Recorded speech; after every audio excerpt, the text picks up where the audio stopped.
What is up, guys? Welcome to Truth and Transparency. Let's see. I want to show you guys something. There we go.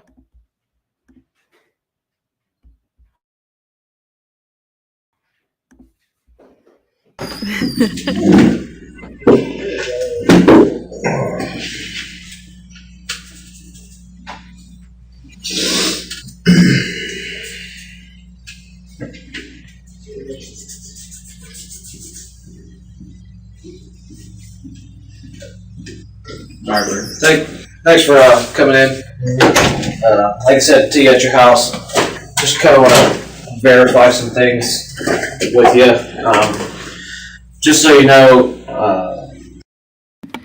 Okay, guys, so check this out. This was back in the Sheldon Jr. case, all right? What I did is this is Brandon Wexler, and this is one of the detectives. And in this police interrogation / it really wasn't an interrogation, it was he was one of the witnesses that when he was driving from his house where he lived with his parents to his friend's house where that friend lived with his parents, he came across a dead body in the middle of the road. He didn't stop. He just kept on going. Okay. I did a deep dive on Brandon Wexler and realized that this was not the first time that Brandon Wexler left the scene of an accident or got kind of flagged for it too.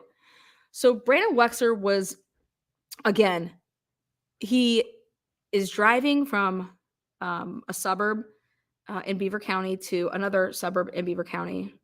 And it takes him about 15 minutes or less. And on the way, he stopped at a Sheetz and he got whatever he got at the Sheetz. They've never made a big deal about it, but I'm curious if it was, alcohol. But on his way up the hill on Keel, he comes across a dead body. Homeboy doesn't stop, right?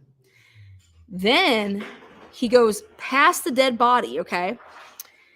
And goes up the hill to his friend's house and he says, "Hey, oh my God, there's a body in the middle of the road.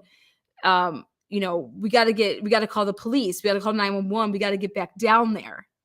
Okay. Well, wait, but you had a cell phone. So why didn't you call 911 as you just are going up the hill? Because what he then says to the police officers is, first of all, you didn't get out of the vehicle. So how did you know the guy was shot versus hit with a car? He's in the middle of the street. Okay. And then he said, "I thought the shooter was still in the area." Wait, but how did you know he was shot? You know what I'm saying? Fucking fucked up type shit. The stuff that he's saying just doesn't make sense, right? Well, I didn't believe any of it. I didn't believe this timeline. There was stuff that was just off about it. And so straight here from the discovery of the Sheldon Jr. case, I found that this kid went and talked to the police here at the station because he actually talked to the police at the crime scene. The police interviewed him. Well, then they wanted to call him back in. It's the only person he called back in to the station. And right there, the detective says that he went to his house. Listen to this.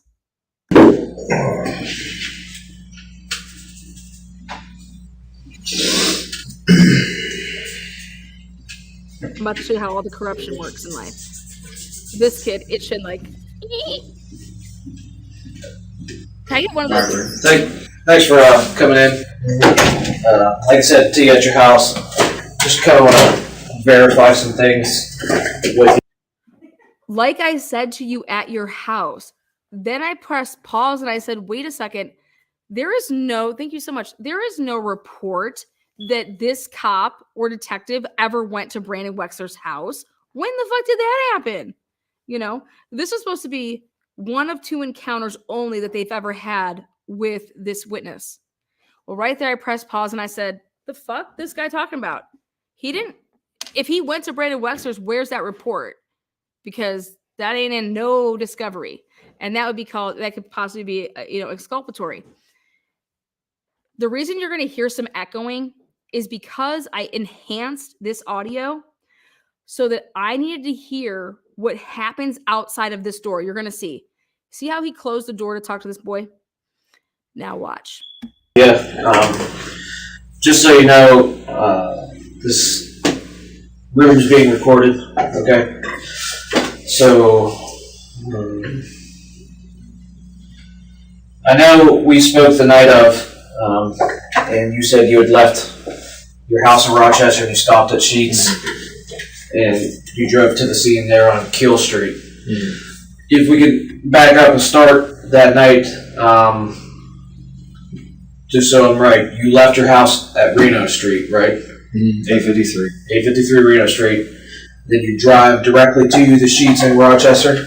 Okay. It's at most a mile down the hill from my house, so it's like not even 2-minute drive. So go into the store, correct? Buy what you got to buy. You get back in your car, and your car is a Kia Sorento. Okay. It's actually my dad's. Okay. But the car you were using was a Kia Sorento. Right, correct. And it was maroon color, burgundy, purple, something like that. So go into Sheets. You buy your items. Get back in the car. How do you leave the parking lot of Sheets? Which street do you turn on? Do you go on to Adams, like down through Rochester, or do you? I don't go down through Rochester, like past the post office and whatnot. I don't go that way. So we got Sheets here. Yep. Here's the front of the building, the parking lot, and then the south. Okay, so perfect. You guys see this is like they wanted some clarifications on how he went because they're trying to get some cameras, okay, to get some more information. Now I want to show you guys something. All right. Watch this. This is 2 different houses. It's not really spread apart. All right. Those are 2 different houses. His neighbor Jason lives here. Okay. And his neighbors Mike and Brittany, they live here. Okay. Well, it was like Saturday or Sunday. Me and Preston, we go out on the porch. We're smoking a cigarette. We see Jeans over here, talking with his neighbors, both Mike, Brittany, and Jason. And they were saying something about, I don't know how true this is, but they were saying something about, I guess, this whole shooting had something to do with he was killed over a stimulus check. I mean, I don't really know anything about that. I don't even know really how they heard about that. Right. Or how they heard about the incident, really. I mean, they probably just heard it from word of mouth on the street because word travels fast. Right. Especially in Idaho County, it's so small. Okay. But I know that was something they were saying. I mean... So, were you still at the house when Gene comes back after talking to... So this is Jason and Mike and Brittany, right? I'll just put it back on Jay. Check. So when you drive, after you leave the victim, you drive. Does anybody? Oh wait, here we go. So I know things are chaotic at that point, but your best guess. Shit. But when we got back down there and whatnot. Oh, wait. Okay. Or did you just think he was just from Rochester to Aliquippa to go up there? I had my windows down because it was nice out. It was like 60-something degrees. I had the windows down. I was blaring music as I usually do. But getting off the exit, I turned up, went on Keel Street, saw the victim laying there. I put the windows up. Okay. I didn't feel safe.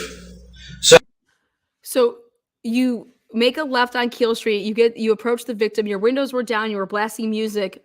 When you saw the victim in the middle of the road, his first instinct is to roll up the windows because he didn't feel safe. That's what he's just saying, okay? So when you get there and you see the victim, is your music still up? Or do you turn it down to like yell? I'm just asking. I don't know. Do you turn it down to yell at somebody? No, I didn't.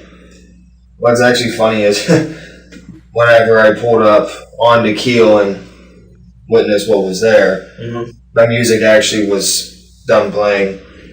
My music app I use is completely stupid. Sometimes it'll just stop on its own.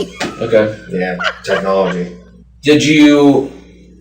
So since the sound was down, or it was done playing, so it's pretty quiet, I assume. Did you hear any rustling in like the woods or anything like that? Like somebody running in the woods or anything? Mm-hmm. Okay. So roll up the windows. Was it obvious that the victim had been shot, or did you just think he was just? It was more or less an assumption, but I mean, even though I didn't get out, I didn't look at anything there. You know, kind of just went up there, told my buddies what went on. We got to call the police, and then going back down there. Like I said, it was all pretty much based on an assumption. But I mean, him laying there, just seeing the amount of blood that was already spilled out on the concrete. Mm-hmm. That was the only assumption I could make. Is okay, he was shot, and boom, right there. This dude doesn't get out of his car, doesn't see gun, shell casings, he just sees a body in the middle of the road, and he's saying that his first instinct was to roll up the windows, continue on driving. He figured he was shot. It doesn't stop. Goes up to the top of the hill where he was intending on visiting with his friend and his friend's dad. Then he's like, hey guys, we got to go back down there. There's a body in the middle of the road. And wait, but I thought you were such a pussy ass bitch that you left because you were so scared. Now you're going to bring more people to where you were just scared to like be because it's a bad area. Okay, just listen to the logic in all of this. He has a cell phone on his person. That boy has a cell phone. You don't call 911. He's getting out of his car saying, we got to call 911. Someone's got to call 911. Motherfucker, you have a cell phone. Why aren't you calling 911? The fuck? But you want me to believe this shit, right? Okay. a little bit fucked up of me to, assume that, but I'm going to be honest. It is Alabama. Mm-hmm. It's not the greatest of towns. Mm-hmm. Okay. So, other than the blood, did you notice anything else on him? Like anything else that stuck out to you other than blood? Well, at first, when seeing the body, sorry, I was fixing my shirt. That's all right. At first, when seeing the body, I didn't notice anything that really stuck out. Mm-hmm. But after going up, telling my buddies, and then we went back down, because the original point we went back down there was to make sure, is this guy okay? Is he still breathing? Because I didn't get out of the car. I just saw him laying there and there's blood. Oh shit. But when we got back down there and whatnot, and went over and took a look at him, obviously we could tell, sadly, he was gone. Mm-hmm. But we did notice that his cell phone, he's pretty much laying like this. Mm-hmm. On his back. Mm-hmm. Okay. And what was real interesting was him laying there, where this arm was laying, blood was actually running right down from his arm, and his cell phone wasn't in his hand. It was like right here, laying on the blood trail from his hand. So, I'm no detective, neither are my buddies, but, just looking at that, kind of seems like either jumped or something sent him backwards and dropped his phone and it skid. Okay. So, when you backtrack a little bit, you roll up the windows because you're scared. You drive up the hill to your buddy's house. What's your address of your buddy's house? Do you remember? What street? It is 103 Moreland Street. Okay. So you drive up there. Do you get out of the car when you get to your buddy's house? Or do you just yell from the window, hey, get out of the car? I flew up there, parked it as best I could real quick, where I usually do, across the street from his house. Got out, ran up to them, and told them, there's a body, there's blood, we gotta call the police. Okay. But guess what? He doesn't call the police. They don't call the police. Him nor the two other people call the police. They then all rush to get into his vehicle, and then he backs up to then maneuver to go back down the hill to go back to this body where he was afraid, pussy bitch, and rolled up his windows and got out of there because he thought, it's a bad neighborhood and someone got shot. And he thought the shooter was still in the area. So let me go get my friends and let's all go back down there and get shot up on the block. Okay. But yet nobody calls 911. Think about this shit. Think about this is. And I thought that we could go help the guy. Well, you just passed him. You had a chance to help somebody, but you just went past him. I mean, what? And this motherfucker went and tried to enroll in goddamn the Marines or the Army or some shit. I have his whole fucking social media trail. We'll get on to him some other date, but this boy, you ain't got no pots up there, man. No brains. And when did they immediately get in your car? And you guys drove back down? So we immediately got in the car and went back down there. Okay. So I know things are chaotic at that point, but your best guess of when you leave the victim, drive to your buddy's house, and come back, what time frame is that? Okay. So this guy is so he doesn't understand why they are asking him these type of questions because the timeline is so tight. It's like, damn, like this shit doesn't make any sense right now. We got some things that aren't adding up, but we really want to frame this black kid, Sheldon Jeter Jr., so we better get our shit straight, and we may have to tweak some fucking cameras and shit. We may have to lie about some cameras and the times of these cameras because we got a problem here because this dude was coming up the hill when he was not supposed to be. So we got to kind of see what this kid knows, feel him out. What can we do? Is it 5 minutes or less? Is it? Honestly, it wasn't even close to 2 minutes. Okay. I mean, Keel Street is not that far from Moreland Street, which is where they live. Mm-hmm. And literally, time of seeing the body, and then after that, just went up there, literally flew up there, stopped, got out, told them the body, there's blood, we gotta call the police. Immediately got back in the car. But you didn't call the police. And this dude isn't saying it. It isn't saying, okay, so which one of y'all called the police? No, we just all went back down there. We immediately drove back down there. And then that's where we saw the minivan, which wasn't there when I first showed up. Right. The minivan, the motherfucking minivan was there within 2 minutes. Because this guy said it'd take 2 minutes for me to get up to the top of the hill, get my boys in the car, which is a dad and his son, and come back down. And by the time we got back down, there was this minivan that was there. Okay. And I did a reenactment with Hot Wheels cars back in the day in 2021. I did a reenactment of this charade. I was in Alcop all the time. I timed myself how long it would take to get up this hill, down this hill, did a bunch of shit, put it on a live. And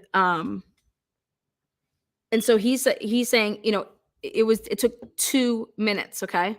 But by the time he got back there, listen to this. There was a minivan there who was the actual then 911 caller. And this minivan was parked in a way to protect the body from anybody that would be coming down the hill so they wouldn't run into it. And the guy said he had already called 911. Okay. So then you guys know how I am with timelines. So I wanted to get my hands on the 911 call, see how long the 911 call was, see how the guy said in the minivan that I pulled up, oh my God, I thought he had been hit by a car or that he stumbled and he was drunk and fell. That's what that guy thought because somebody being in the middle of the road. This guy's talking about a gunshot, okay? Talking about being shot down with a gun, but he didn't even get out of the car. The 911 caller gets out of the car, stands over the body. The guy has 6 fucking gunshots to his head. And this guy that supposedly calls 911, he's saying, there's blood.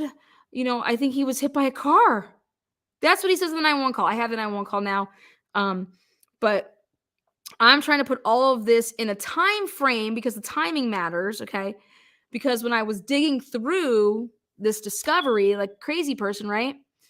I noticed that it was raining that night, but that it didn't start raining until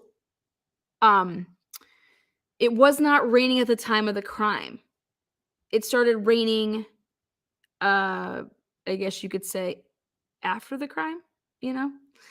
Because of the police reports they came across, they said that, oh, it started raining, so we took out a little like canopy and we put it over the body to try to preserve the evidence, you know?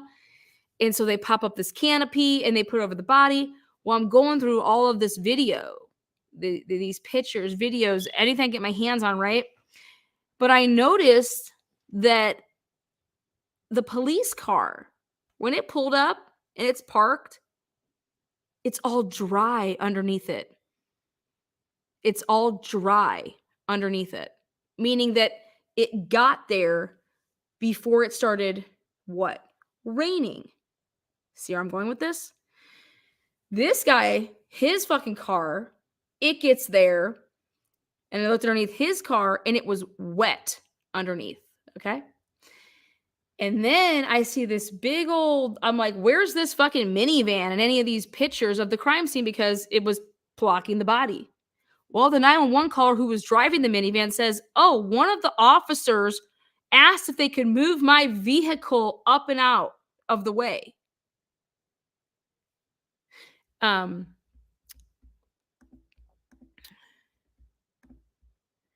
So here we have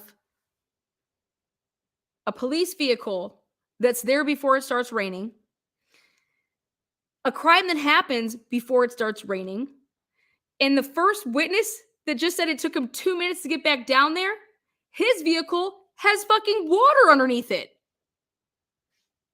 And he testifies that I was there before the police were there. Well, how the fuck is that possible? Your car would not have water under it then. The police car has water or is dry underneath it. That means they arrived when it was not raining. Okay. And this guy says that he did all this in 2 minutes. 2 minutes. Interesting. Well, check this shit out. The reason I enhanced this is because homeboy here tells his little fucking story, talks about all this crazy shit, then says he has to go use the bathroom, okay? Not sure that is. Right. Okay. I don't pay attention to it.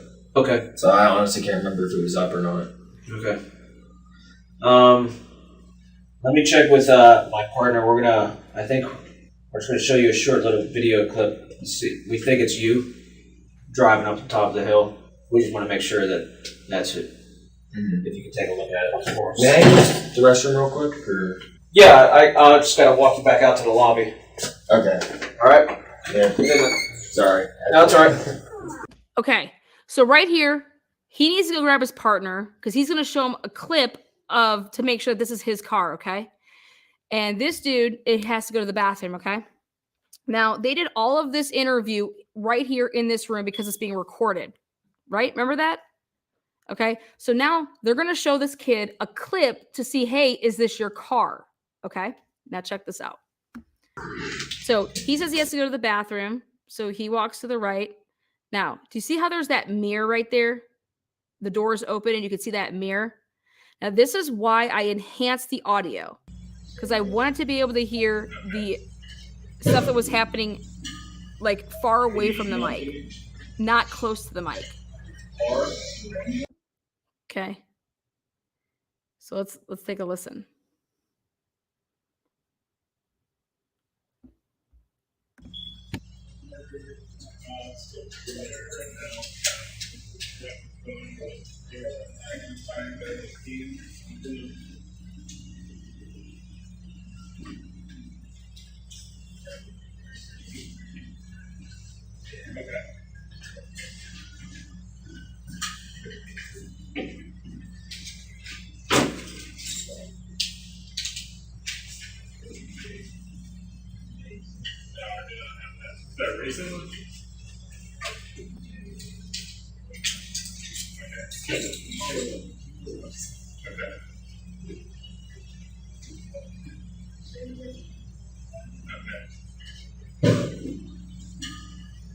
Can you email it to me?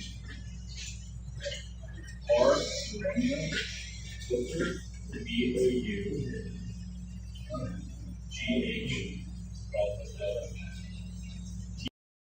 Okay, so here we go. What you're gonna see here is through the camera back there, or through that little, okay, right there, right here. You see how, right there. Watch. Up in the mirror, you're gonna see his phone dings, okay? But right here, you're gonna see in the mirror, they're gonna walk back. Okay, so I'm gonna show you on the TV. right here, he's like, you could see him in the mirror. Okay, right there, that's Brandon Wexler. And he says, I'm gonna show you right here on the TV screen, because they have like a bigger, like they're not using some computer, they're using like a monitor, like to like cast it on a big screen.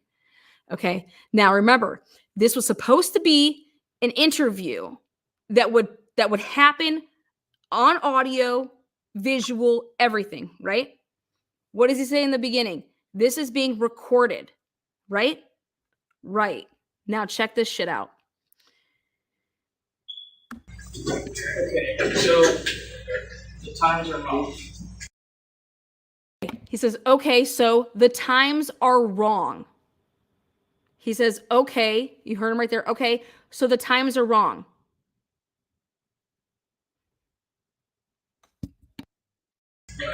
Just let us know if you think this is.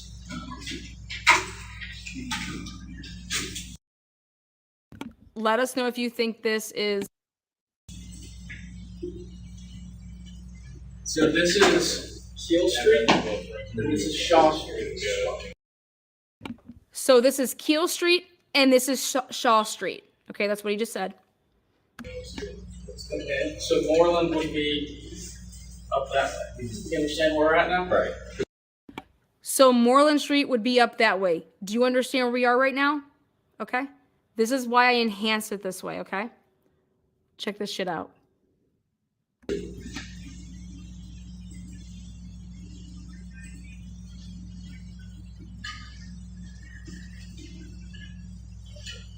think so. Keep watching.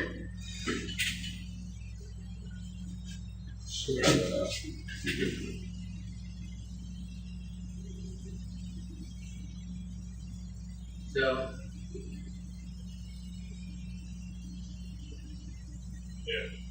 Is that where everybody's house is? Yeah. This is where Mike and Brittany and Jason live. Mm-hmm. Okay, so he's asking them, is this where Gene lives, your buddy lives? Is this where the Brittany and the Mike guy live right here? So that's what he's saying. Because that's what the guy was saying when he was, showing where people lived in the block.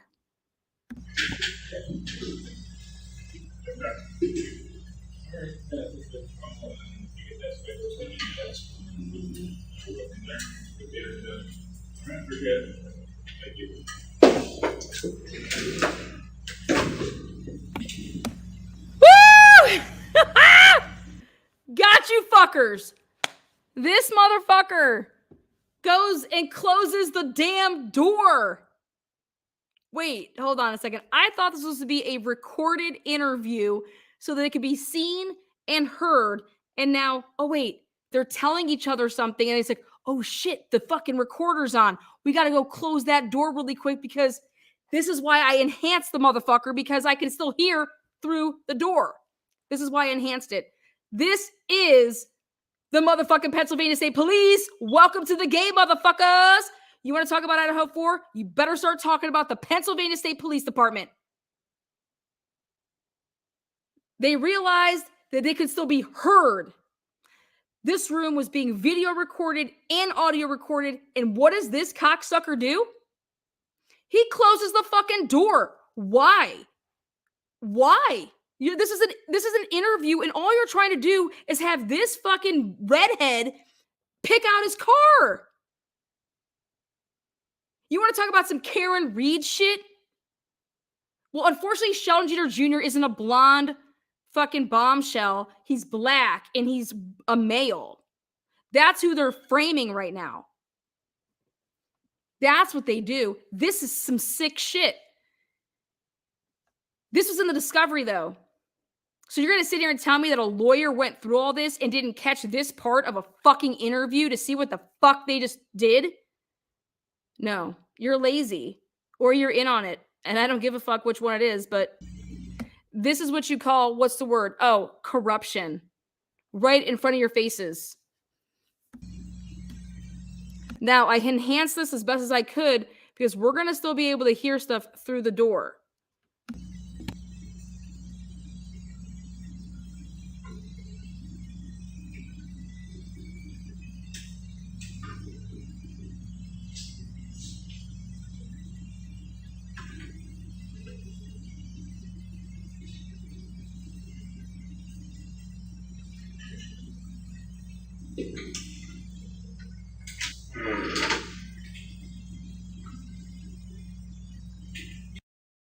Right there, that's the best part about it. The door, the idiot, he doesn't close it good enough and it just creaks back open a little bit. You see how like you can see that light? Watch this.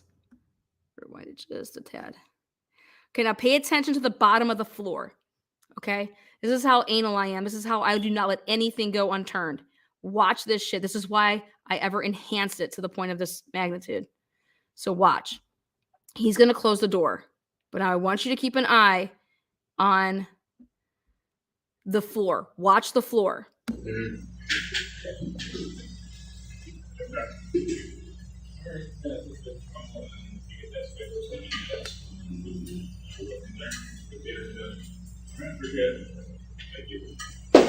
Oh shit. Watch. This is just God. This is God saying, Lan, I got you. Watch this.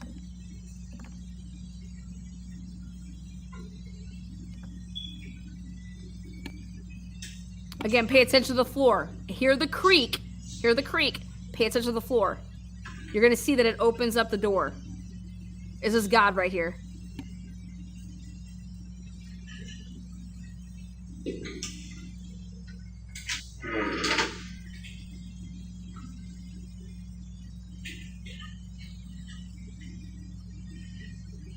Come give me the discoveries if you really want me to find shit.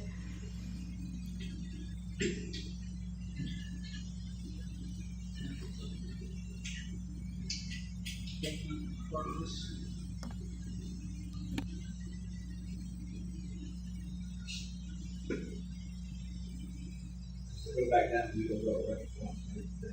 No, I think they're going this way.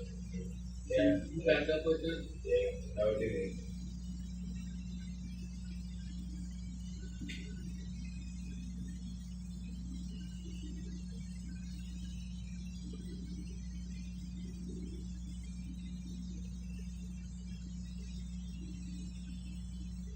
All right.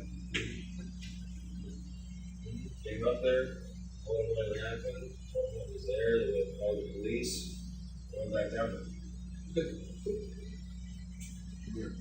you don't remember seeing any cars ahead of you when you drive up past the victim with the taillights and nobody came past you, right? No foot traffic, nobody walking. Right. I think that's a. We were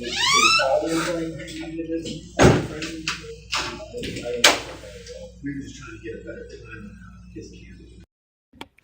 This is my editing skills, though. I was able to enhance it, okay? Because these walls are so thin, okay, that what you're hearing here is that's them talking about it. So all you would have to show in the courtroom when Sheldon Jeter, he's getting his day here. It's going to be great. Sheldon Jeter Jr. is going to be getting a new trial, and I do believe that I am 100% probably the reason for that. But I mean, if you guys think that Karen Reed's big hoopla was a big deal, you know, Karen Reed hasn't been convicted yet. Sheldon Jeter Jr. was convicted. Sheldon Jeter Jr. was framed by the police.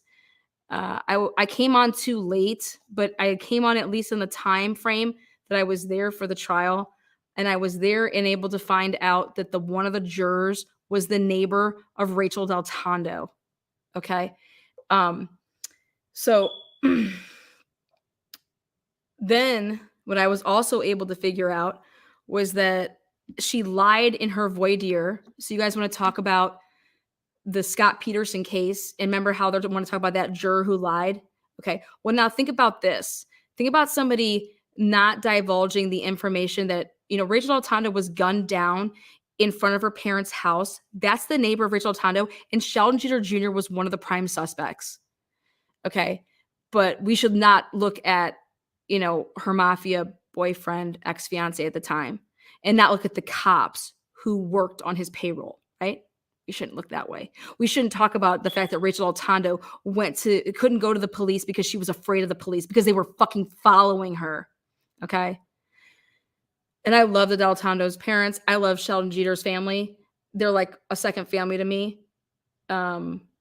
His family is tons of actually pastors in the family. They were scrounging up every possible dollar that they could to be able to afford Scott Roeder to do the reenactment of the crime scene. Because I was able to get Scott Roeder to come in and say, and I said, please, I'll do you a solid. You do me a solid. What can you do? What can you do to make this happen? This is a guy that is innocent. He is 20. Well, at the time, he's 23. He just turned 24. He's a young male.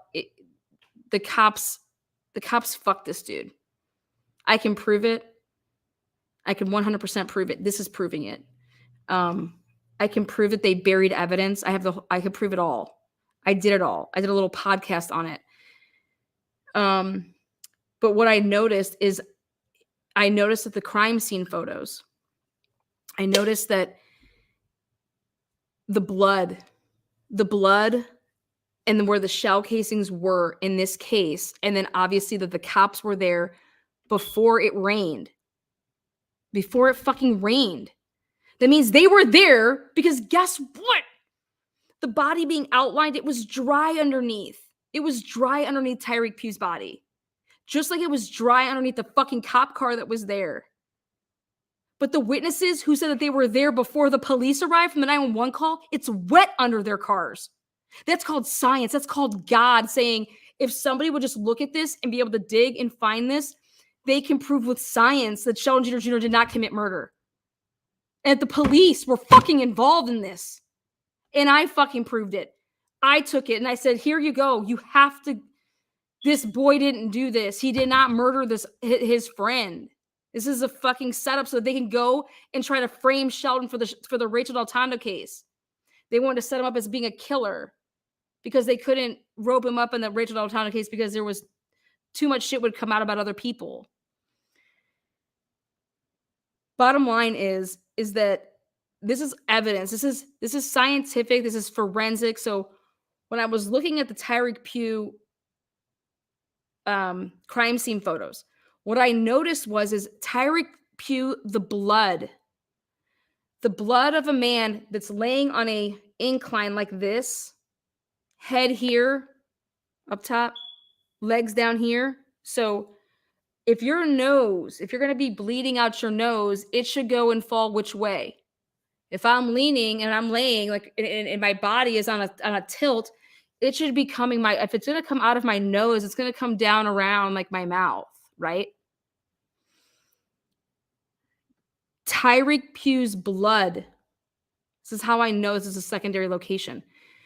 Tyreek Pugh's blood out of his nose comes up and around back over his head and is coming in a different directional pattern than coming where it should be if that is the crime scene and he really truly fell and was laying perfectly in the middle of the road. The blood would be coming down across his nose, like it should be coming down this way because of the way that your body is forming to the street and the incline. Okay.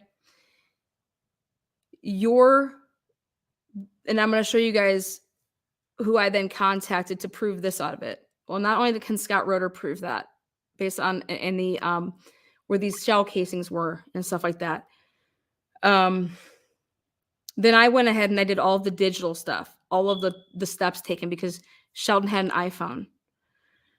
In all of this time, that's why they really narrow this down with this kid, because guess what? If Sheldon Jr. did it, that dude that was coming up the hill, based on the timestamp of where Sheldon Jr.'s car is seen on a camera, and based on they would have crossed paths, you would have seen the fucking murder.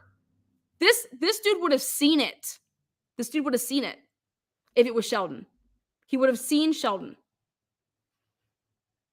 So that's why they're so adamant of this time. That's why they closed the door. Hey, don't pay attention to the time that you see here because it's wrong. Because guess what? It had him going up the hill at 12:26, not at 12:02. 12:26. It's a big fucking difference.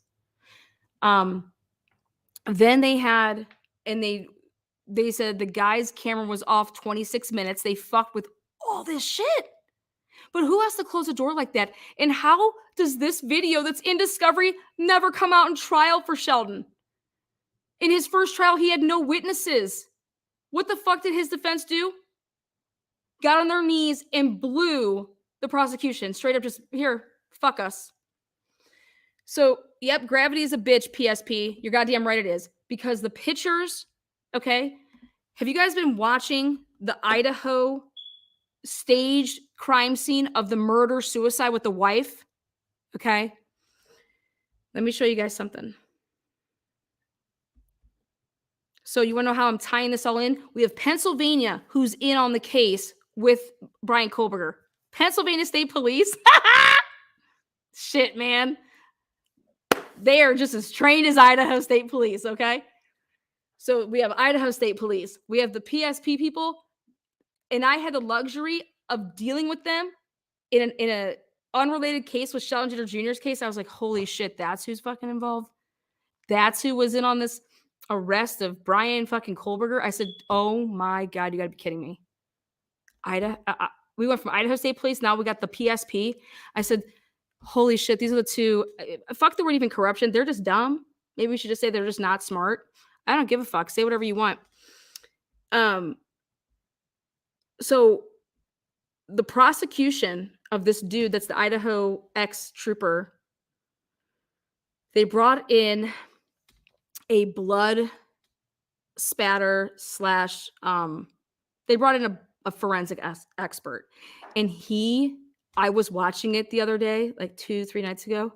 I woke up out of bed like a fucking lunatic and I said, oh my God, this is what the fuck I'm talking about. This is who I need to show that I believe that Tyreek Pugh was shot while he was sitting in the back of a van.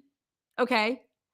You know the old school vans, how they go and they have like the long, it's just like you just have a slab of a seat there. You know, there's not those two individual seats, but it used to be like a slab of a seat. And then in order to get to the other back seat, you had to like push that one all the way forward and you kind of climb back to that spot. Or maybe there's not even a spot back there. It's just a bunch of, I don't know, trunk space. What it is.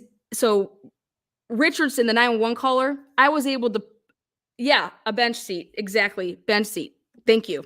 So we have a bench seat. Now think about this. If you were to get shot and you're sitting in the back seat and somebody in the front seat was to turn around and fucking shoot you, right? At very close range, right? And they hit you in your head, okay, right?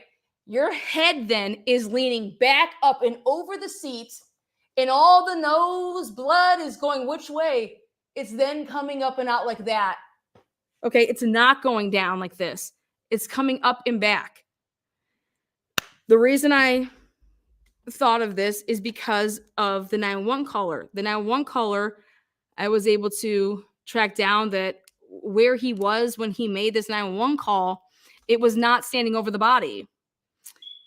He has a van. He has actually 4 or 5 vans. Okay. And they moved the van up out of the crime scene because right before they started taking the crime scene photos. So then I was able to see that fucking van was there because it had a big old white, a dry spot. And I was like, what is that? I was like, holy shit, that's the van that they moved.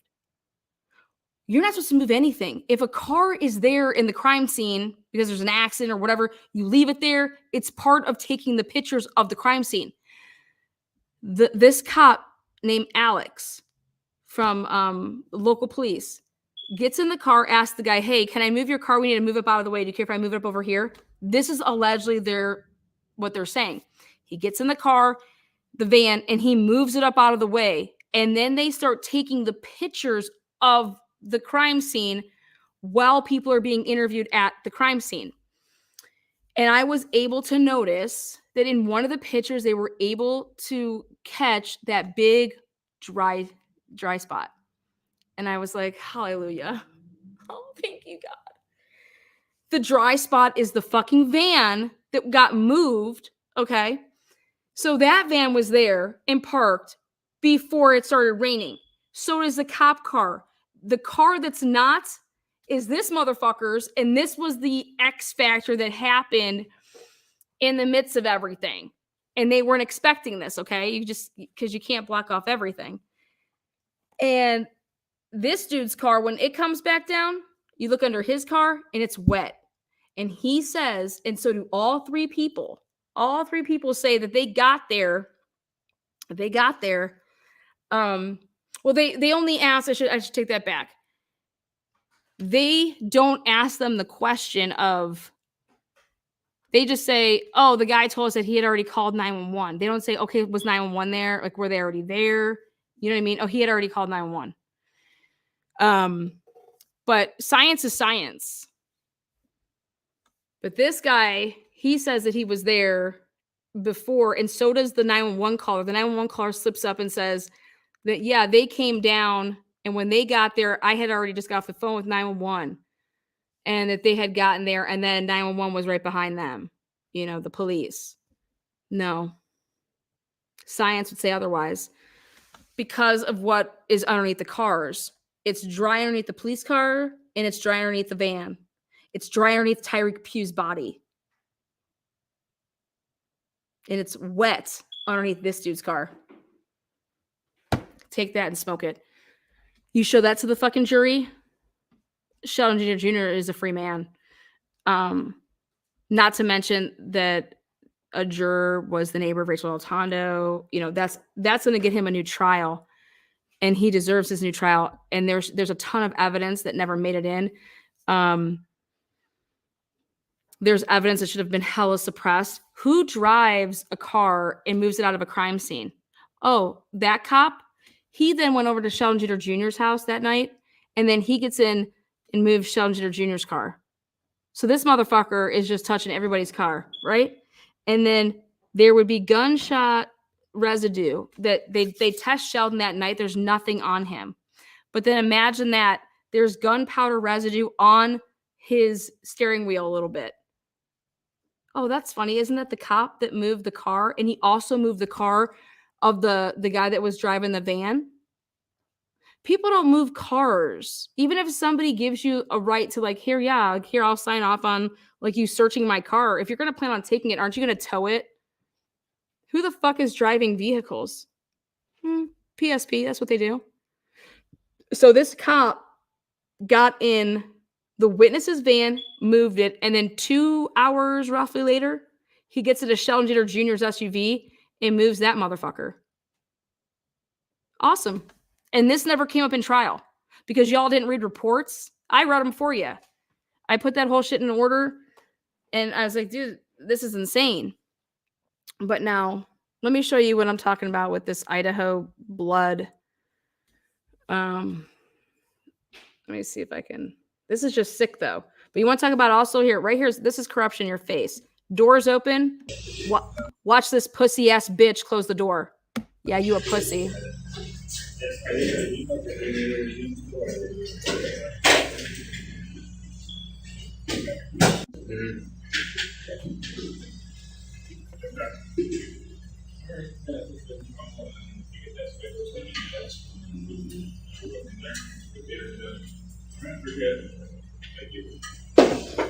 Oh! Don't you think that guy should be asked why the fuck he did that? Why did you close that door like that? This is supposed to be a recorded conversation, and it's supposed to be recorded and, not just audio, but visually recorded, right? Look at this guy. Look at him. Look at him. Look at this fucking corrupt motherfucker. You know what? They're going to try to come after this video and they're going to try to strike it. Because you know what? My haters, this is how much my haters are fucking psycho.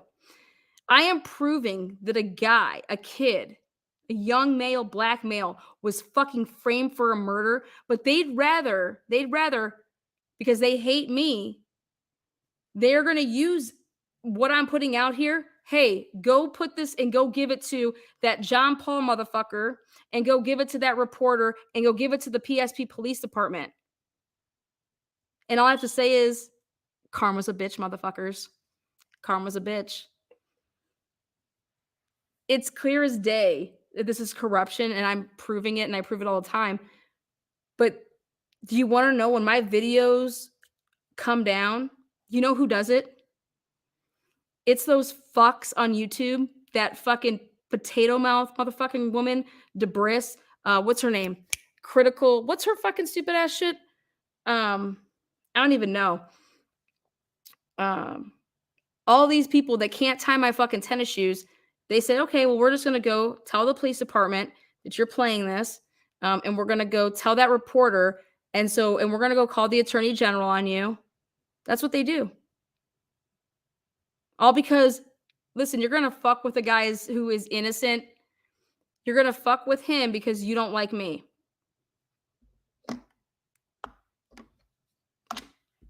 Them's the facts. Go watch their shit.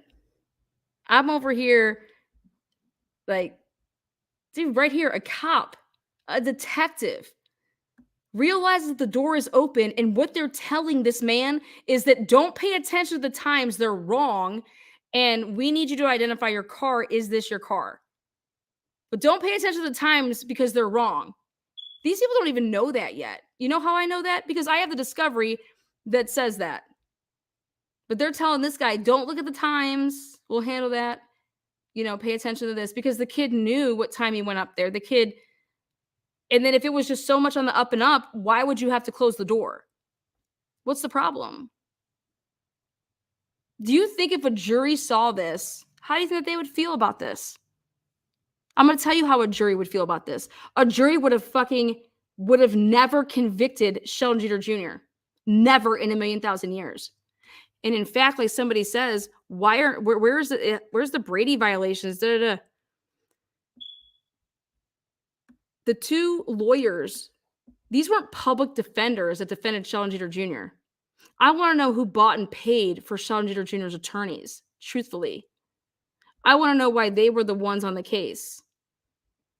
Because let me tell you something. What it really looks like here is that y'all tanked it on purpose. And that's what I have up on top. They're corrupt, but y'all tank this shit on purpose. Because nobody misses shit like this when you want to look through the discovery. The discovery that was fucking minimal compared to any fucking case I've ever seen in my life. And y'all didn't even put anything in, like when you would go to something and you know when you read something and you see something there and you're like, okay, well, where is this at? Then you have to put a supplemental request in. Not one motherfucking supplemental request went in for anything for Sheldon. This is ineffective out the ass. Sheldon has every appeal left because he just won from the Superior Court. Yeah, we won. So take that, fucking haters. I told you guys I was going to get this boy a new trial, and I'm going to get him a new trial because that's what's happening. And he didn't have to use it. This is on his direct appeal. He hasn't used any of his post-conviction shit. This is all direct appeal, motherfuckers.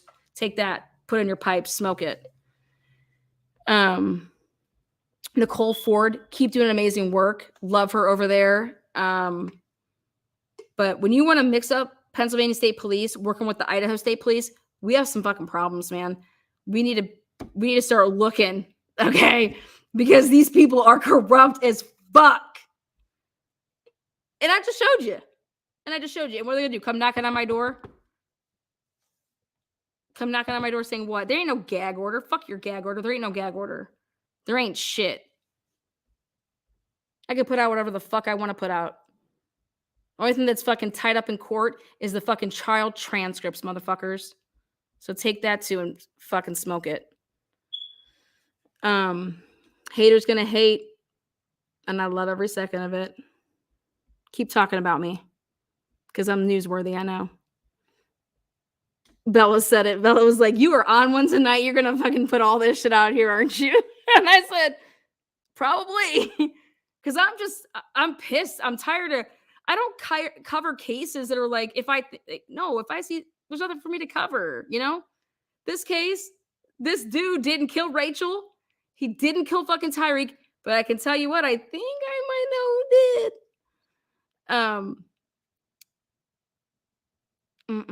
And then you got the Karen Reed case. What happened in the Karen Reed case truly happened in Sheldon's case. I mean, when you want to talk about planet evidence, when you want to talk about, oh shit, they want to talk about Karen Reed's vehicle. You know, same thing with Sheldon's vehicle.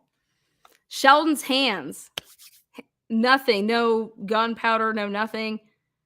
So he's dry and clean, but his car then had it on his steering wheel. Oh, wait. But why aren't we talking about the fact that a police officer moved that motherfucker after he moved the van? So he moved two vehicles in the same night during a crime scene? Come on. Oh, it's just so painful. It's just, this shit's so painful.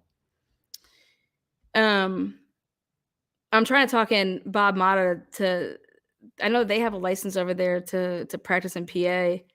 And when Sheldon gets his, new trial, he's going to need, two awesome stellar defense attorneys. And I think Bob Mata and Allison should represent him. That's what I think. Talk about a fucking tandem. I give Bob Mata all my work and let him go to town with Allie and fucking win. And then Sheldon just goes sues the fuck out of these people for violating everything against and under the sun against him. But this shit just, it's real. So when people want to talk about the Idaho 4 case and people want to say that I'm crazy or this, that, or the other, no, I back up. I back up what I say, and I show you guys with fucking facts. So let's talk about the Idaho 4 case.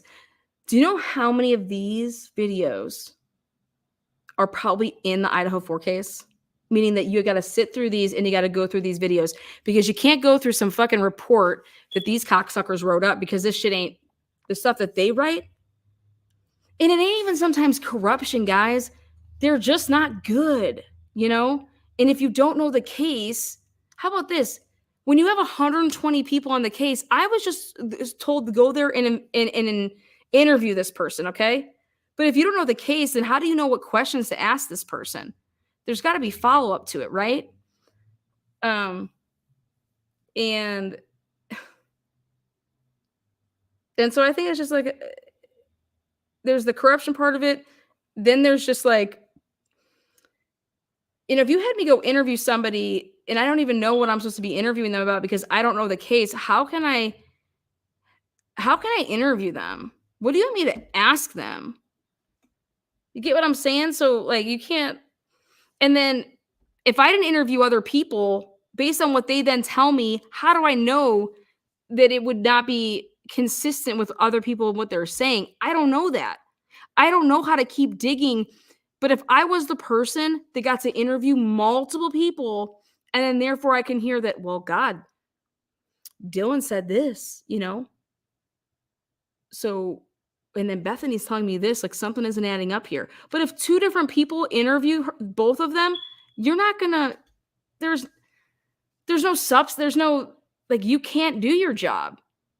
So I will always tell you that, hey, a case may take longer, but I'm gonna tell you what, you only want like 4 of us. We're going to be able to work together. We're going to be able to interview the people.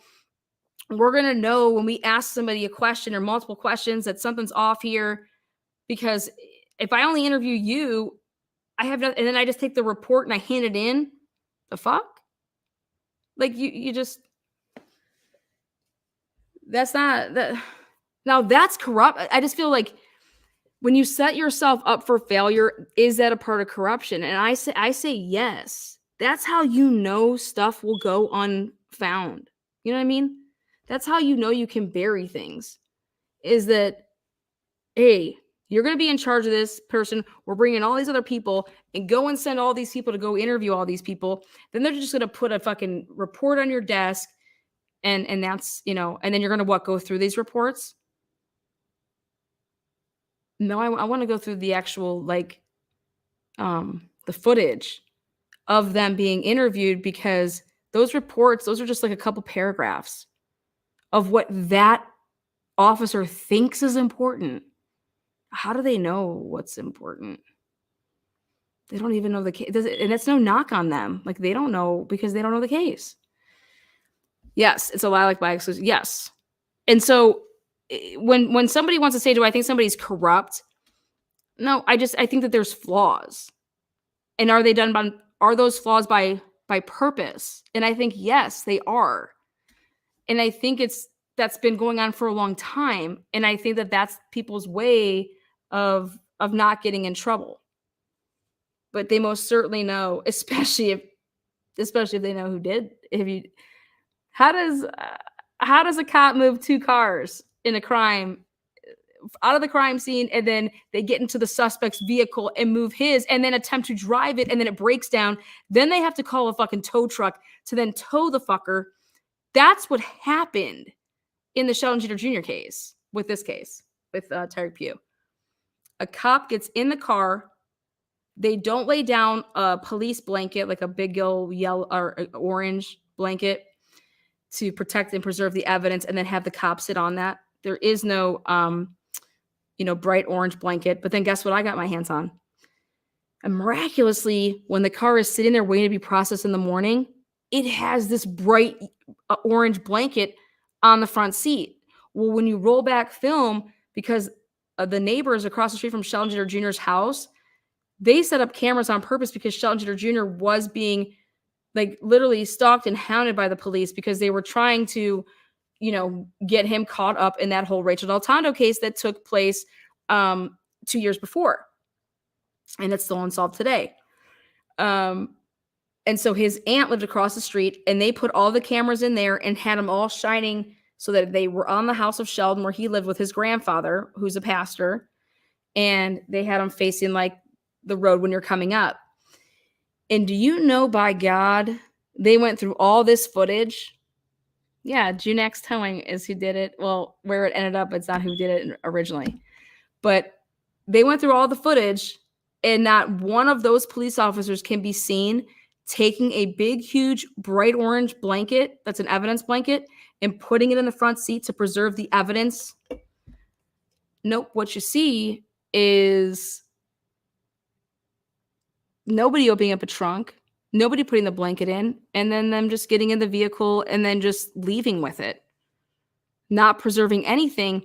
But so much so that they hid that fact, because when the car was at the tow truck to be inspected that next morning by the crime scene people, they take a picture and standing there, and it's a big orange blanket on the front seat. It's like, so I'm in trial that day, and I'm like, and I hearing these guys testify, and everybody keeps asking them, did you put the blanket in? No. Did you put the blanket in? No. So nobody knows, out of all these fucking PSP detectives and officers and the local police department, none of y'all motherfuckers know who put this fucking orange blanket in. Nobody would raise their hand when they were up there on the stand and said, yeah, I put it in there. Yeah, I put it. No, everybody said they did not put it in there. So who the fuck put the blanket in for the picture that was taken when the crime scene people got there to take pictures of the fucking car? Who put the blanket in? And obviously they did it at Junex Towing. They didn't, you know what I mean? But it's like, so all of this shit should have been suppressed. All of this evidence should have been suppressed. Oh, Lana, got to put a new battery in that smoke detector. Oh, you don't even know. I can't even find it. It's in one of the vents. It's a dead person up there. You might want to come help. So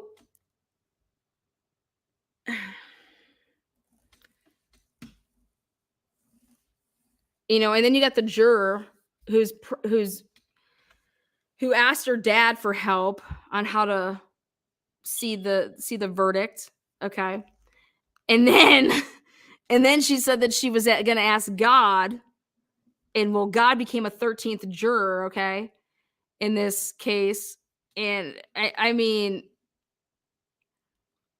so we want to talk about places that are corrupt.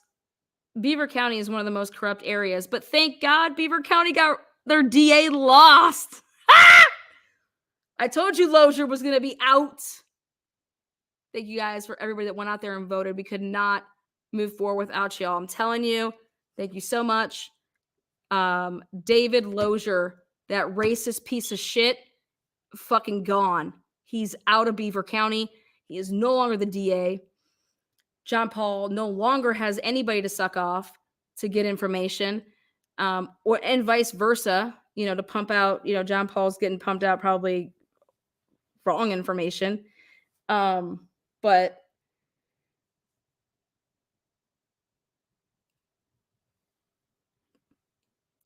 Sheldon can get a fair shake now.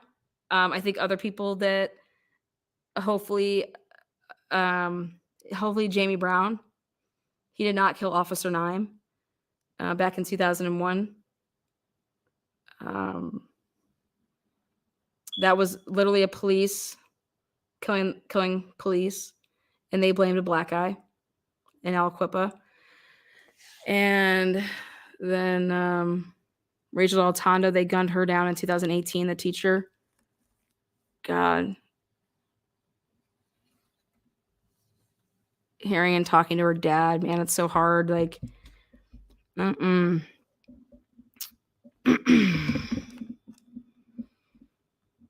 yeah, so they got a new DA. So hopefully things can I think that Sheldon's gonna get a fair shake now. But I'm crossing my fingers that he's just had to be in jail and then now in prison for how long, that kid's innocent as fuck. Why don't you guys go look at his GPS? How about that? How does that not even come up? Do you guys know that no expert witnesses were called by the defense? Do you guys know that nobody was called by the defense? It fucking makes me sick. Absolutely makes me sick. But here you go. Take a look at this. Show you guys this. Show you guys what to expect. Let's see.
Hang tight. I want to show you guys so you see the right one. I think it's God. Which one is it?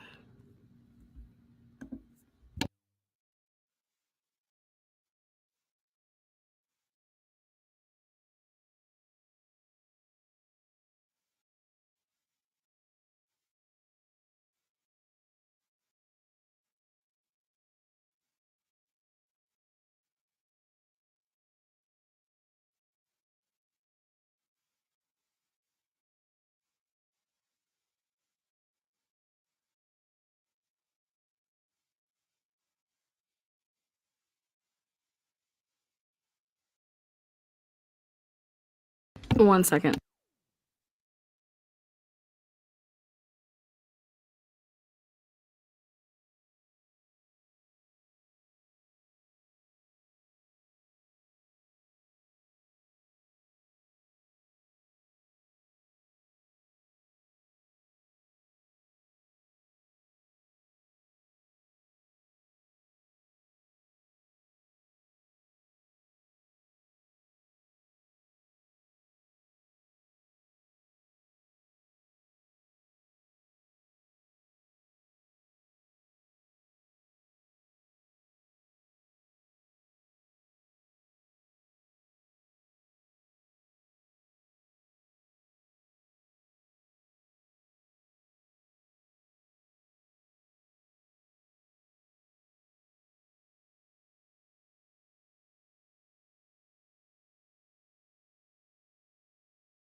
Okay, found it. And you notice the graph. Oh God, yes. Here we go. Thank God. Okay. I found it. Watch live. Trooper wife's bathroom murder trial. ID Daniel. What day is this? Day 8? Okay, day 8. All right, here we go. Idaho Trooper trial day 8. Okay. Let me share with you guys now.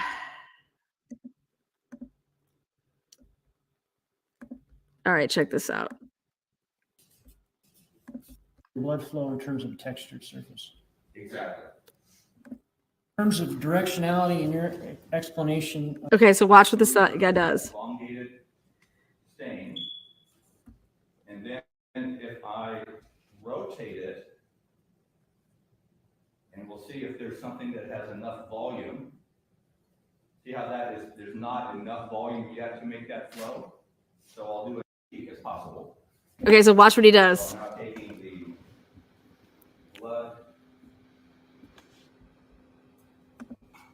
my blood source in the pipette, and I am going to Watch this shit.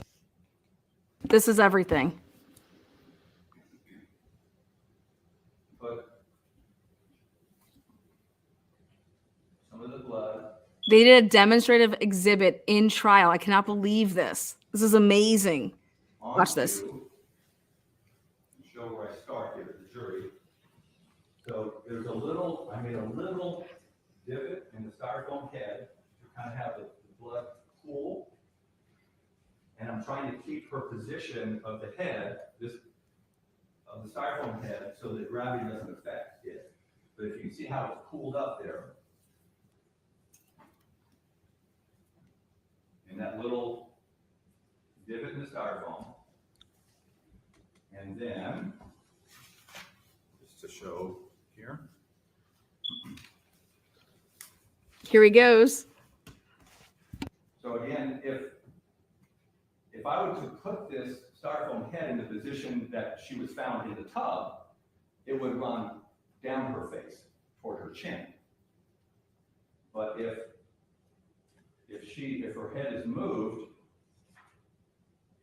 such that I'm now rotating it from a horizontal position,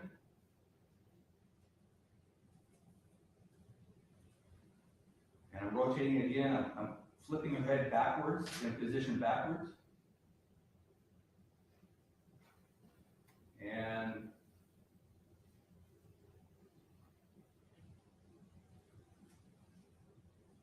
may have to add a little more blood, but we'll see what happens here. I can see gravity, the surface tension of the is preventing it from moving. And we'll see.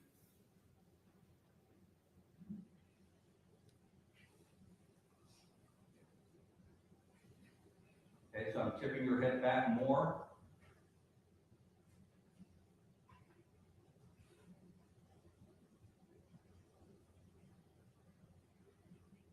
I'm rotating it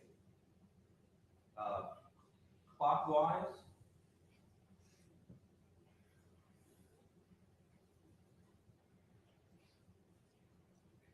Okay, let me add one more drop.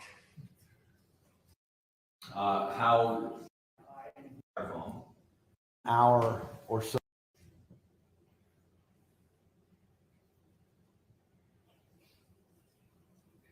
Okay, let me add one more drop.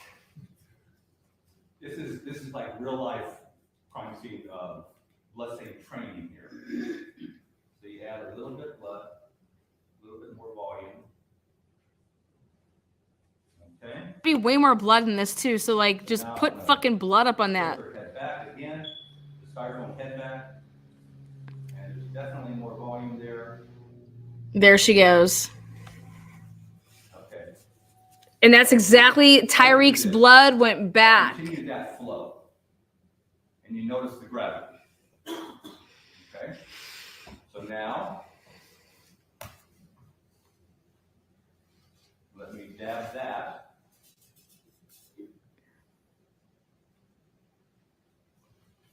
And add the This is why you need to do 3Ds.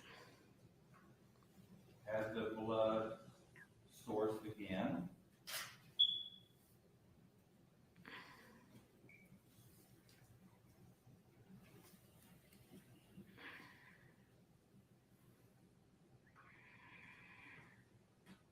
So based on the position, as her head rotates backwards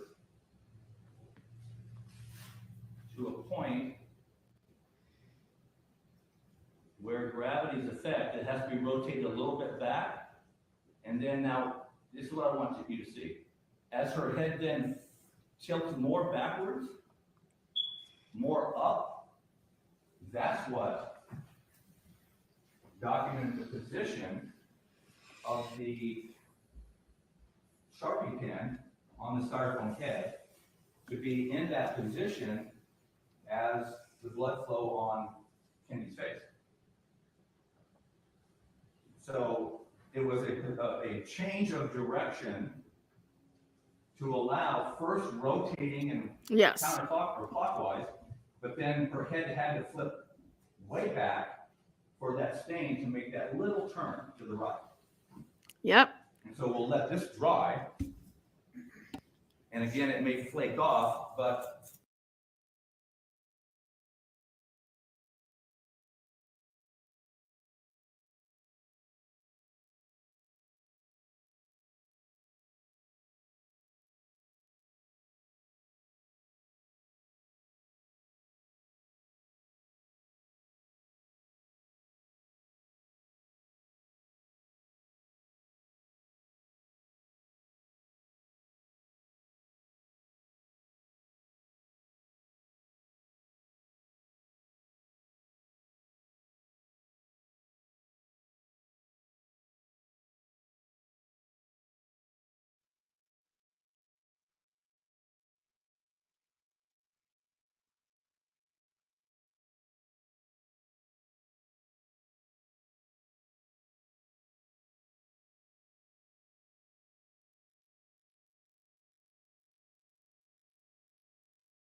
And he's in the purple car, and the other one.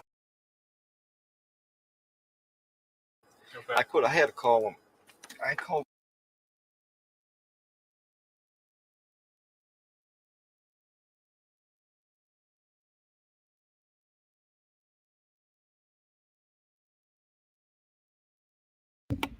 Oh, sorry. There you go. So again, this is under my playlist. This is Sunset Secrets season 3. This is episode 1. Okay. And right there underneath the cop car, you could see that it's dry. You guys see how it's dry right there?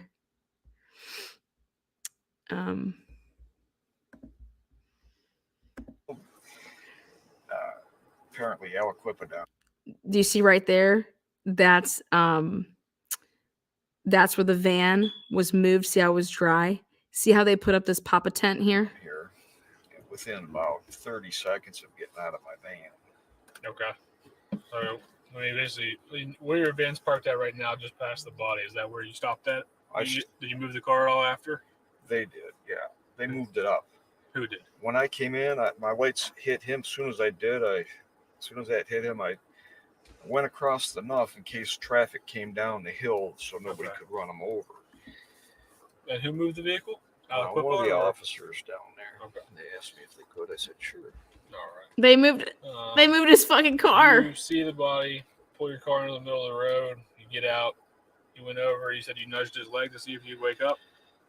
Well, I said, oh no, this is bad. I go, what? So he wasn't moving, he wasn't saying anything. And I walked beyond and Okay, so this is Brandon Wexler's vehicle when it came down the hill to come back. That's his vehicle right there. The purple fucking whatever you want to call it. And have you ever seen him before, the victim? And it's wet as fuck. So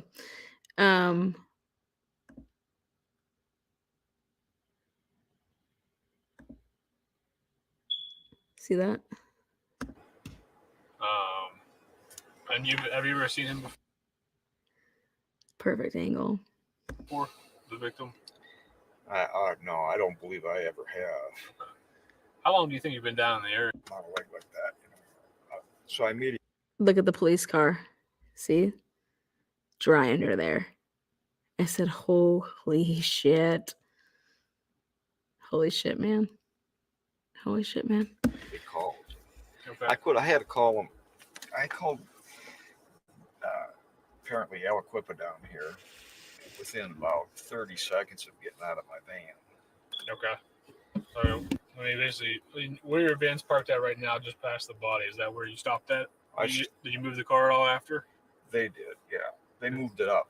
Who did? When I came in, my lights hit him. As soon as that hit him, I went across the enough in case traffic came down the hill so nobody could run them over. And who moved the vehicle? One of the officers down there. Okay. They asked me if they could. I said, sure. All right. So you see the body, pull your car into the middle of the road, you get out, you went over, you said you nudged his leg to see if he'd wake up. Well, I said, oh no, this is bad. I go, what? When you were coming up the street, did you see anybody walking? So I went to uncover that at Joe Richardson's house, okay, he has like 3 fucking vans, man.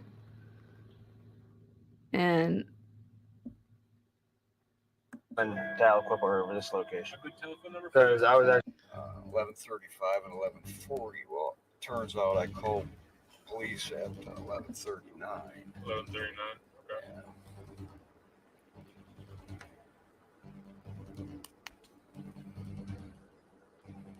Was there anybody else at the scene whenever you got here? No.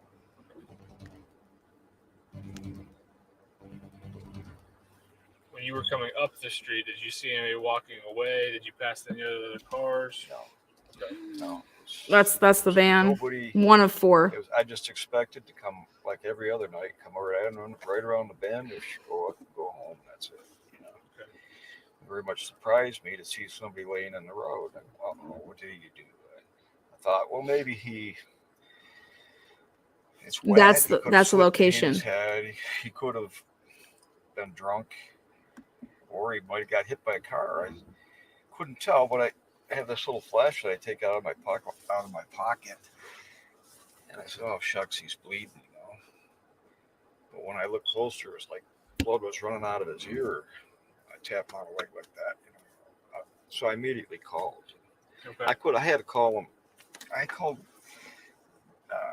apparently Aliquippa down here within about 30 seconds of getting out of my van. Okay. So, I mean, basically, where your van's parked at right now, just past the body, is that where you stopped at? Did you move the car at all after? They did, yeah. They moved it up.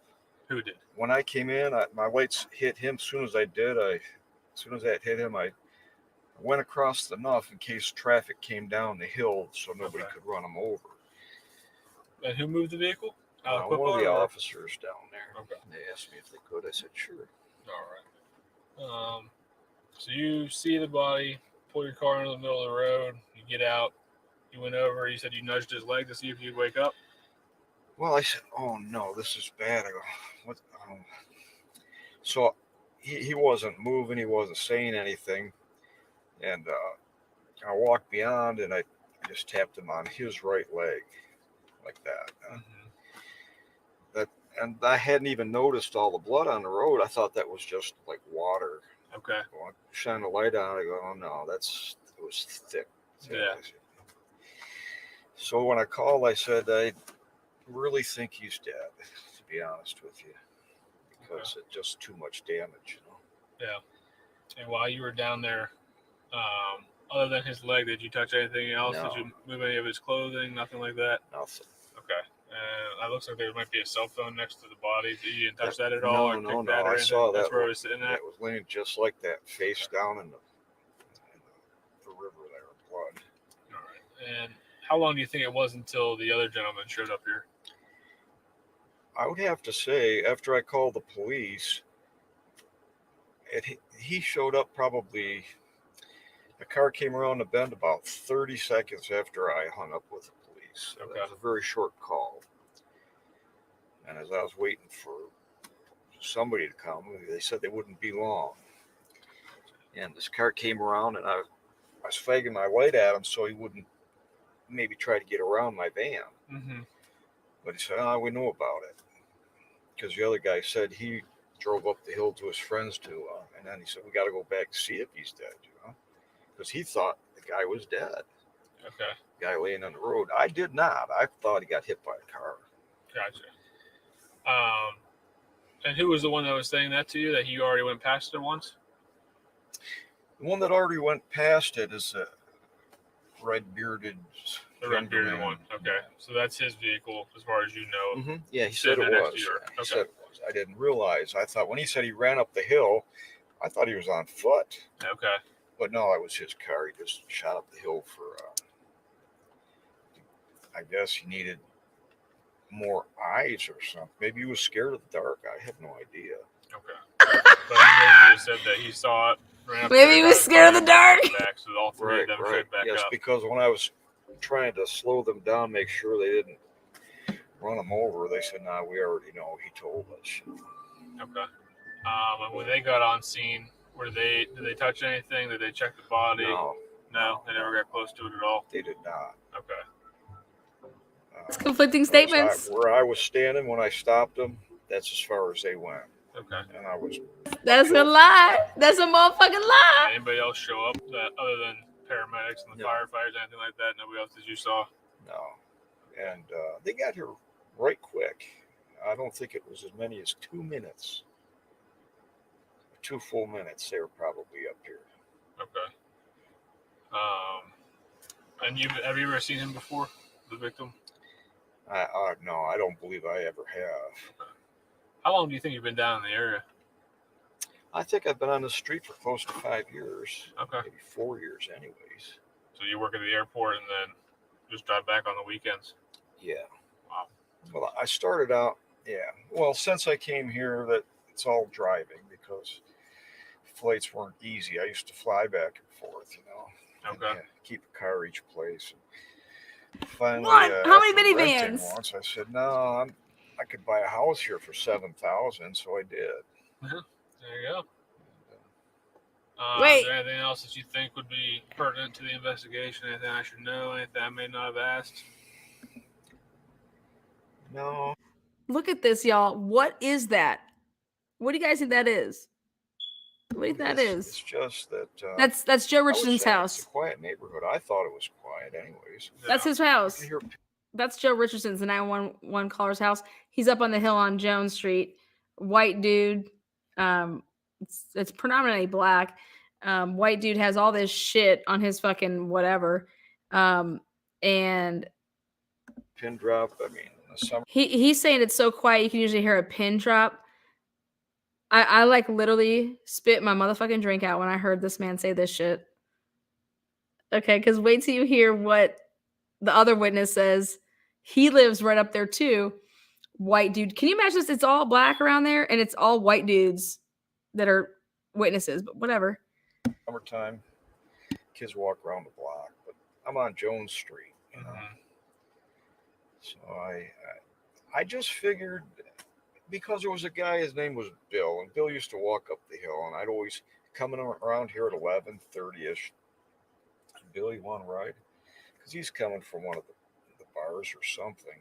Okay. Very pleasant man. He passed away some years ago. All right, so let me show you what I'm about to show here. The 911 call right here.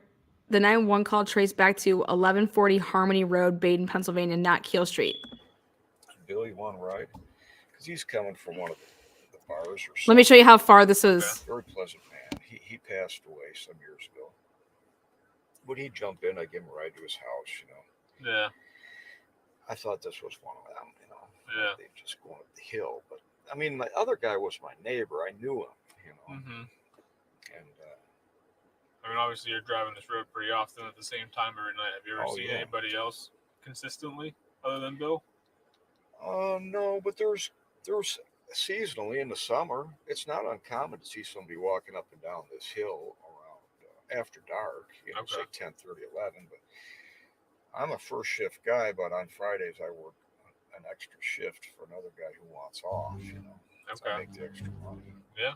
So on Friday I come up later, and I wasn't surprised to see somebody walking. Perhaps I was surprised to see somebody laying down. Okay. And my first thought was, the son of a gun's probably drunk and he's sleeping on the road. And I thought, well, I knew he was damaged. I go, he must have got hit by a car. Welcome to Season 3, Sunset Secrets. During this season,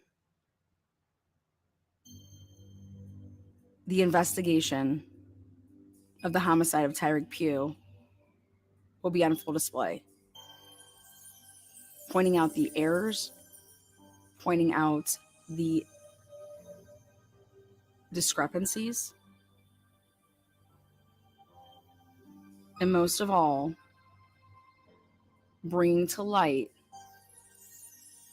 all the evidence that would have easily proven to be and provide jury members with a reasonable doubt as to the innocence or guilt of Sheldon Jeter Jr. when it came to the murder of Tyreek Pugh. The state provided no motive for Sheldon Jeter Jr. to kill a long-time acquaintance and quote-unquote family member of the Moreland household.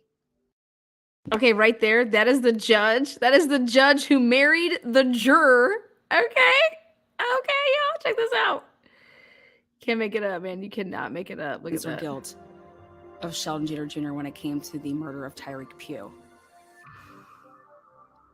The state provided no motive for Sheldon Jeter Jr. to kill a long-time acquaintance and quote-unquote family. Right there. That's your judge who was overseeing the case. The juror is the girl that's blurred out right there, juror number 4. And her husband, he married the juror. And she was a neighbor of Rachel Del Tondo. There it is. Guess who uncovered that? I double scooped the fuck out of Beaver County. Your girl right here. I have all the videos and everything. Yeah.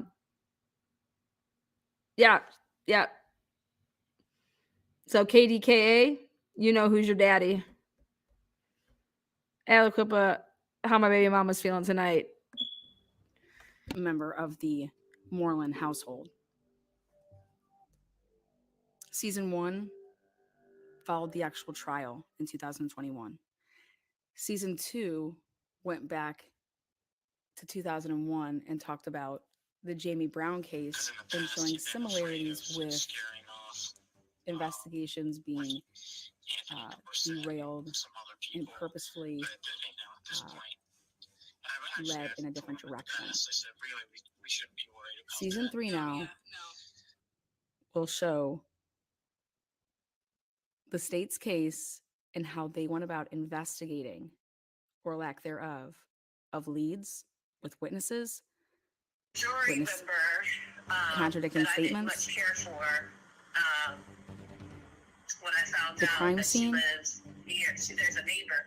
You said search something about a warrants, jury. What were you talking about? The jury that lives by questionable their photos, condo that was just and most importantly, the vehicle that Sheldon Peter Jr.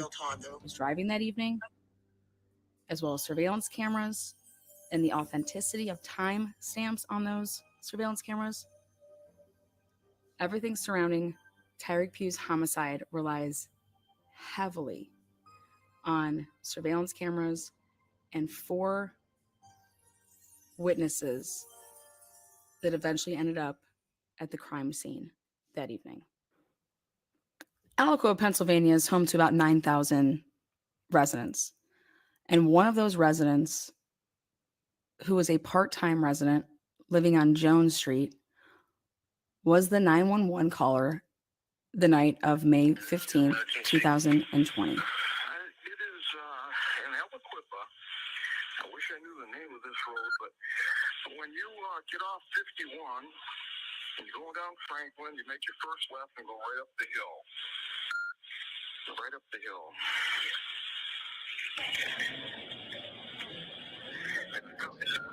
Immediate left off the top of Franklin Avenue when you came off 51. That is correct. Okay, what's going on there? It looks like a man got hit by a car. He's not in good shape. I don't even know if he's alive. Okay, you're right there in that sharp bend? Yes. Yes, there's blood all over the road. It's thick and clotting. I don't think he's alive.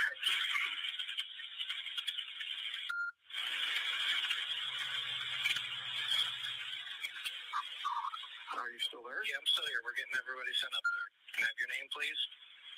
Joseph Richardson. 46 Kill Street, 246 Kill. It said the sharp bend by Kill Street Hill.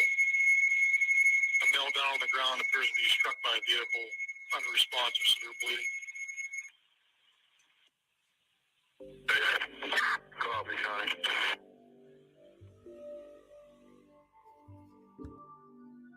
You guys, hold on a second.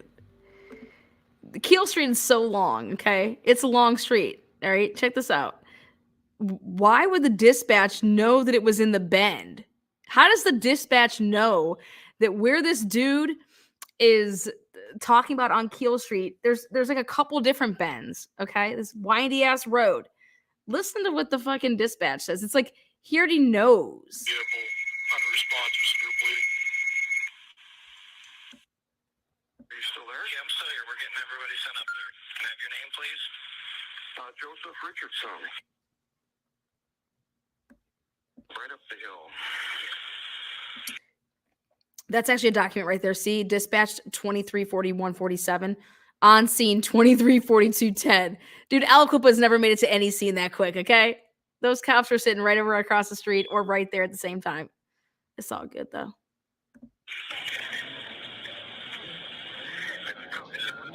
Immediate left off the top of Franklin Avenue when you came off 51. That is correct. Okay, what's going on there? Listen. It looks like a man got hit by a car. He's not in good shape. I don't even know if he's alive. Okay, you're right there in that short bend? Yes. You're right there in that short bend? How the fuck do you know that Keel Street is so long? Get the fuck out! Get That is insanity right there. Keel Street has 3 little bends, okay? So, yeah, no. Sorry. Yes, there's blood all over the road. It's thick and clotting. I don't think he's alive.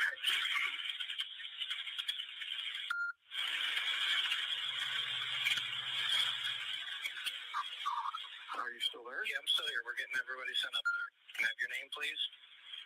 Joseph Richardson.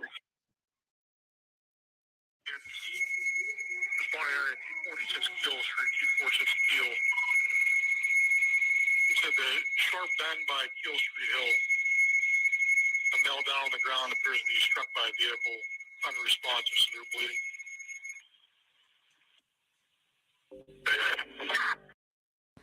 All right, y'all. He said he stood over the body. He kicked the leg. Tyreek Pugh had 6 gunshots in his head. Okay? There is no way that a man standing over this body with shell casings in the area, as well as 6 gunshots to the head of this male, would ever call in and say that you thought somebody got hit by a motherfucking car. But I got it. I realized that, oh, it's because this motherfucker was not standing over the body when he called. The caller. Okay, when the caller called, he wasn't standing over the body. Get it? He called because they were watching Sheldon Juder, and when they were watching him leave up out of that area, they made the call because they knew where they were going to be placing the body. They called Sheldon Juder Jr. up to that hill 2 different times to deliver some medicine.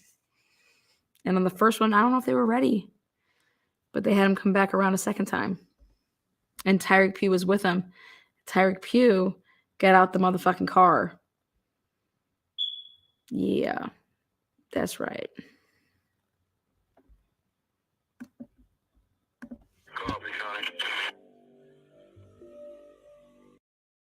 Also, the trace locate on the caller, it traced back to Joe Richardson's cell phone at the current location of Harmony Road, Baden, Pennsylvania. 11:39. 11:41 and 47 seconds, dispatch. 11:42 and 10 seconds, Officer Bitts arrives. The guy that got in the vehicles of everybody's cars that night. Officer Bitts, where the fuck were you that you could get there? Look at that time, man. Come on, bro. Who believes this shit? 30 seconds? Get the fuck up out.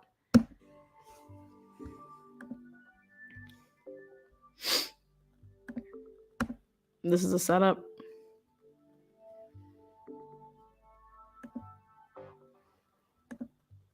"30 seconds. Arrives at the scene. 30 seconds.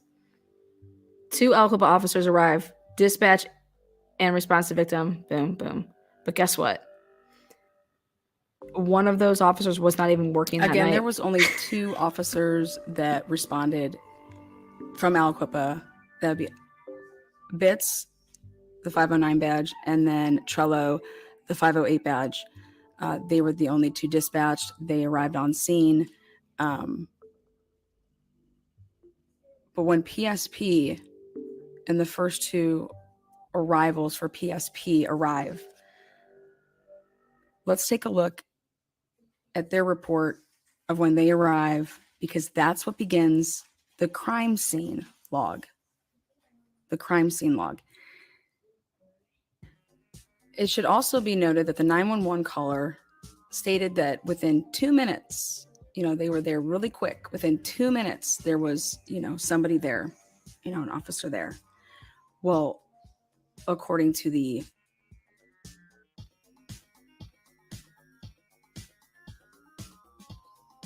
reports, Officer Bitts was there within 30 seconds. Pennsylvania State Police, better known to everybody as PSP in Aliquippa, PSP has to take over all major investigations due to the fact that Aliquippa, Pennsylvania's police department, Aliquippa PD, has been suspended. They're under probation. They are not allowed to be doing any major crimes alone. David Lozier, he got fired. That is something that happened before the Rachel Del Tondo case in 2018, and it has continued on.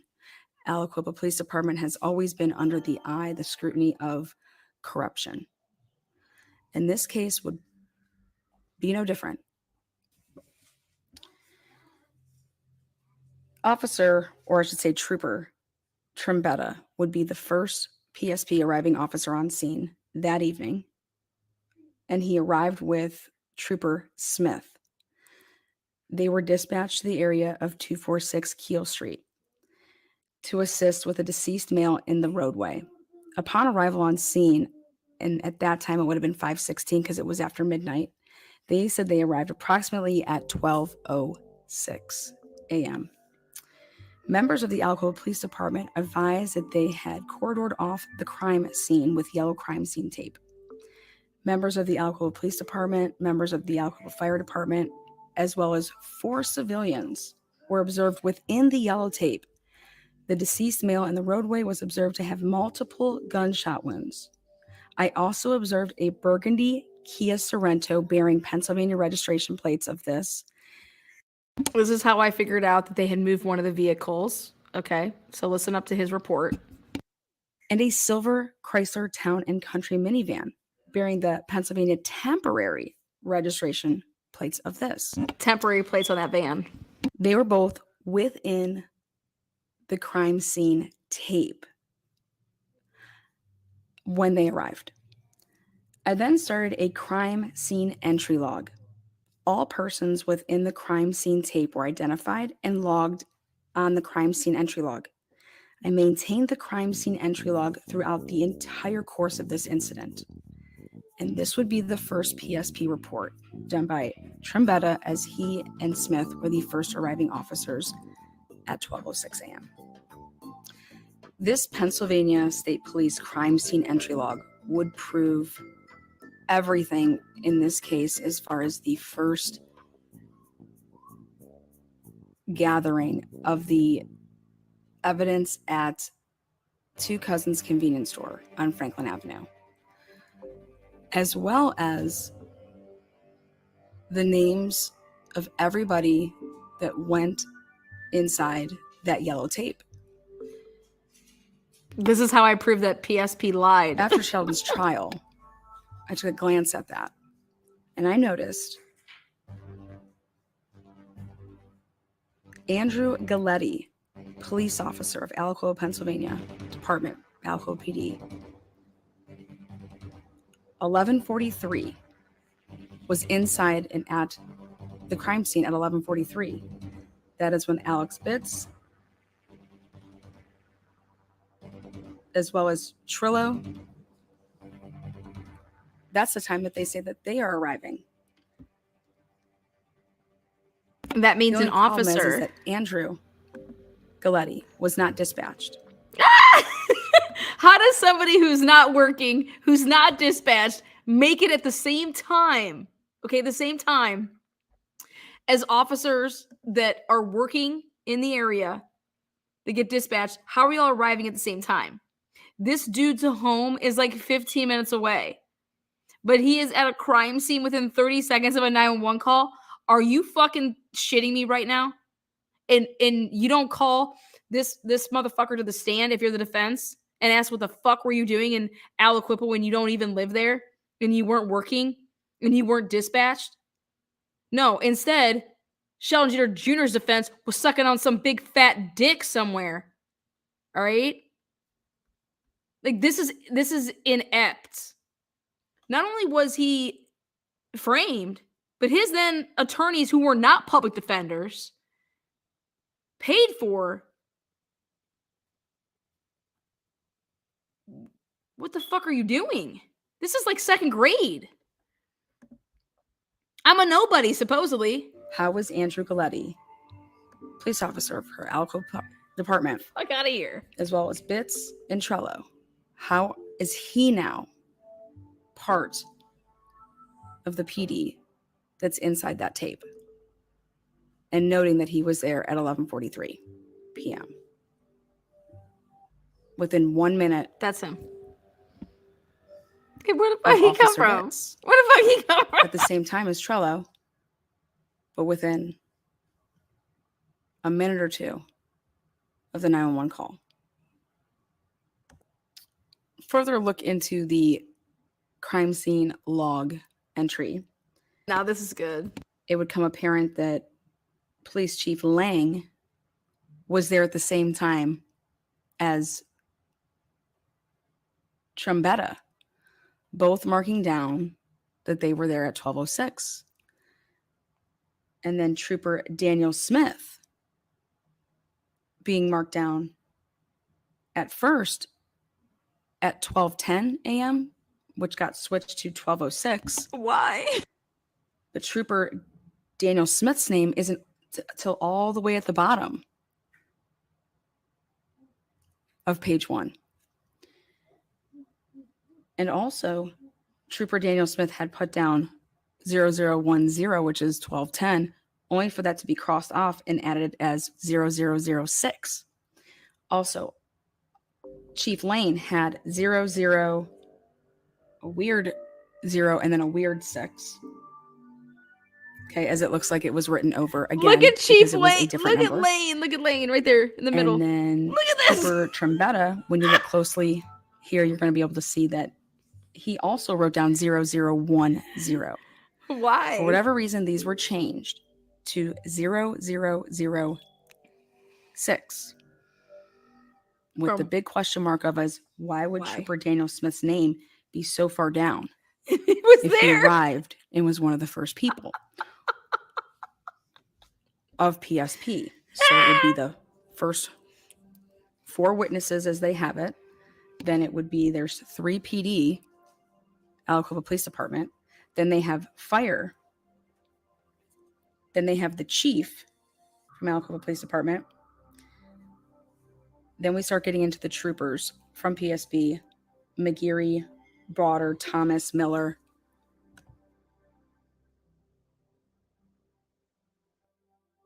Crime scene entry log. Not only does when you come into the crime scene, but then when you leave the crime scene. As you were supposed to clock, when someone's in, when someone's out, to keep a very accurate log. Also, you are given when you start your crime scene log, you are also given instructions to keep the first responding officer checklist. And that would be things like note the date and time of arrival at scene, note weather and lighting conditions. Weather, okay, Begin good. crime Weather. scene entry log. Once inside the crime scene area, note description and license plate numbers of all vehicles in the crime scene. Identify all persons at the crime scene. Request that they So it doesn't say move cars out of the crime scene. Okay, just making sure. That they stay. If possible, ensure they stay separated. Okay, until enough information relative to their knowledge of the incident is obtained. So again, what happened before PSP arrived? You have PSP arriving at 12:06 allegedly a.m., but you got 4 witnesses allegedly at that crime scene when Aliquippa police arrive, and that would have been 11:42. So over that 25 plus minutes, where were these witnesses? Were they separated? What did Aliquippa Police Department do before the arrival of PSP? It should be noted that Aliquippa Police Department was not responsible for a single report that went into the discovery of this case. They didn't write any reports. None of those first responding officers before the PSP arrived had any reports, wrote anything. In fact, on the checklist of what you're supposed to do is item number 22 is, determine who had entered the crime scene prior to your arrival. Persons discovering the crime, medical fire personnel, note their agency affiliation and obtain their names and vital status. You're supposed to obtain then a brief description of what they saw or heard. So this responding officer should have immediately, in my opinion, obtained these immediately. 12:06 arrival time. You're going to find out what they heard, saw. During your interviews, ensure the persons present at the scene prior to your arrival are separated during these interviews. Determine if the person present at the scene moved or disturbed or cleaned anything. Lights turned on or off, doors opened or closed. This was obviously an outside scene. On the scene, and nobody's talking about it. We heard the report just a minute ago. This officer said that there were 2 cars inside that crime scene. Were there any vehicles turned on or off, glass swept or blood wiped up? And also the reason why, if there was a reason why, if anything was moved, disturbed, or cleaned, you have to state the reason why something would have been moved. In this situation, this officer says that vehicle, there was 2 of them inside that crime scene. When the crime scene photos are taken, there is only 1 vehicle inside the tape. The van of the 911 caller was moved out of the crime scene tape, not by the 911 caller that owns that vehicle. And not a single officer mentioned this, except when the witness mentioned it, that the vehicle was moved in his interview. It should be noted that all 4 of those witnesses were not interviewed on tape until after 1:15 in the morning. 10847, today's date, May 16th, 2020. Shut the fuck up! 0124 hours and 124 a.m. Trooper Thomas, badge number 10847, today's date's May 16th, 2020. Time is 0114 hours. Another checklist that you must complete is the crime scene checklist. And this would have been done by Trooper Max DeLuca. The scene is outdoor, located on Keel Street between Highland Avenue and William Street. You're going to be checking different boxes. The arrival time was 2:00 that he put DeLuca when he was doing this. He noted the weather at the scene.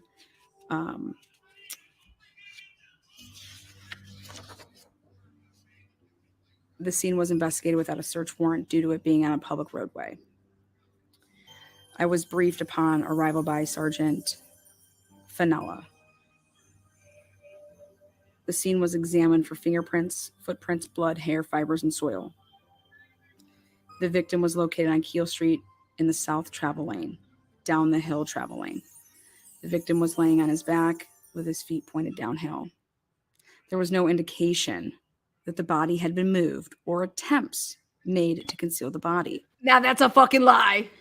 The victim was found on Keel Street. Keel Street is a public roadway and accessible to the general public.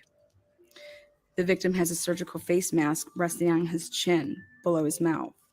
It was during COVID. The mask was consistent with Pennsylvania guidelines for citizens in public settings due to the coronavirus pandemic. It is believed the face mask belonged to the victim. There were no signs the body was staged. That's his feet at the bottom. There's no There was signs a the large body was amount of blood at staged. the scene. It is unknown if any of the blood can be attributed to the actor or all belongs to the victim. There was no indication of any foreign material being brought to the scene. A firearm was used in the commission of this crime, but no firearms were located. There were no signs the body was staged. There was a large amount of blood at the scene. It is unknown if any of the blood can be attributed to the actor or all belongs to the victim. There was no indication of any foreign material.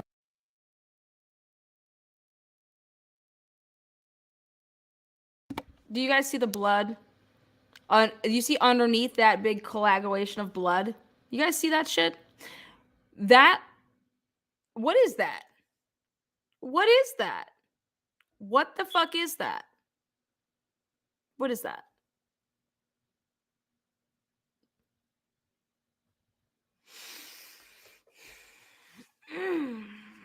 Those are leaked crime scene photos.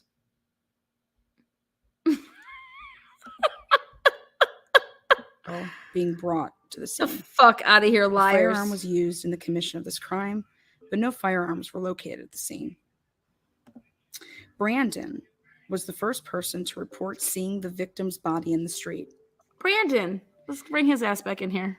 The victim had no relationship with Brandon. You see underneath that thick blood?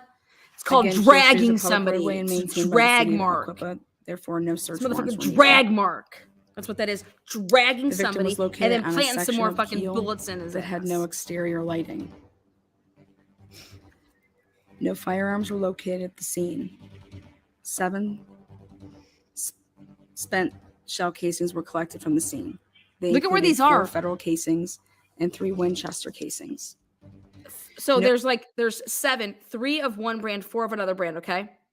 Potentially 2 different shooters then. You know, that they had their guns filled with different shit. But look at this. Look at where these fucking shell casings are. These shell casings, okay? And maintained by the city of Aliquippa. They're therefore in the no search warrants brush. were needed. Okay? That means The the victim was shooter located on a section of keel. It means the shooter, like when these things are usually popping off when they come out, okay? For them to be where they were found, that were in the brush area, if you're coming down the hill, the passenger side, if you get out the door of the passenger side, like door, that's right where your like brush is, you know what I mean? And that's where 4 of the shell casings were found. And then in the street, in the middle of the street, in like they were just randomly in the middle of the street, that's where 3 of them were found. So unless Sheldon Jeter Jr. was literally on a swivel running around, like none of this is indicative of anything. This is why I was so hell-bent to say, Scott, you're going to do this case because I can figure this out, okay? But there is no way that Tyreek Pugh's injuries, this is a staged crime scene, but there is no way in hell that where these bullet casings are, is it possible for Tyreek Pugh's body to be where it is? In fucking possible. Okay? 100% impossible. No motherfucking way.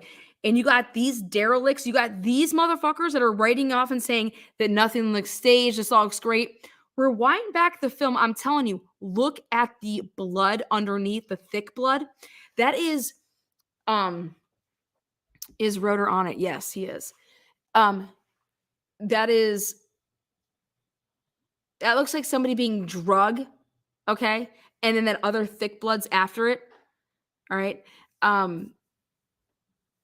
But the way he is laying, where these shell casings are, no fucking way, not a chance in hell this is a secondary scene. And again, like the stamp of it, and I just refuse to show it, is Tyreek Pugh's blood should be coming down his nose, okay? And if it was out his ears and stuff like that, it should be coming down his face like this. If and in fact laying on a hill, okay, and you're like, it's your feet are at the bottom of you, and you're like this, and everything should be flowing down, okay? Your nose blood, if it is in fact going up and over and back towards your head like that, that means your head has to be tilted back and laying in a resting position for it to dry blood and to go this way, which is not consistent with laying on this pavement in this roadway. And this is why they are trying to destroy this road right here and right now. But little do they know that we already took the measurements. Destroy all you want. We already took care of business. We already made sure that we got what we need, we needed in scans of this street that they are trying to destroy. So I don't care. Have a fucking orgy on that street. They are legit trying to mess with this street. But thank goodness.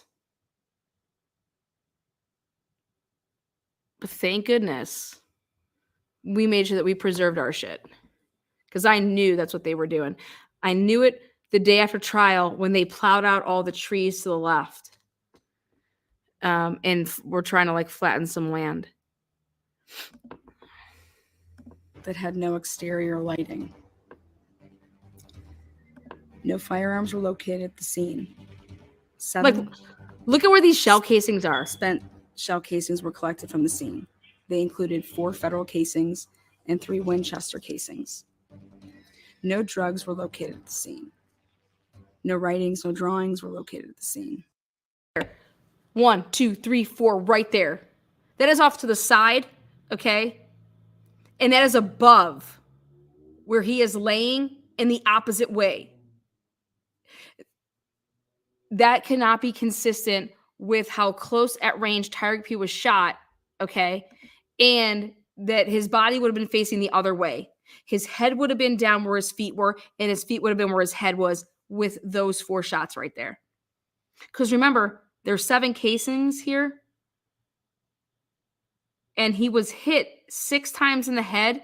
Well, when I say the head, I'm just think of anywhere in the head, okay? And the 7th one was down grazing like the side. All right.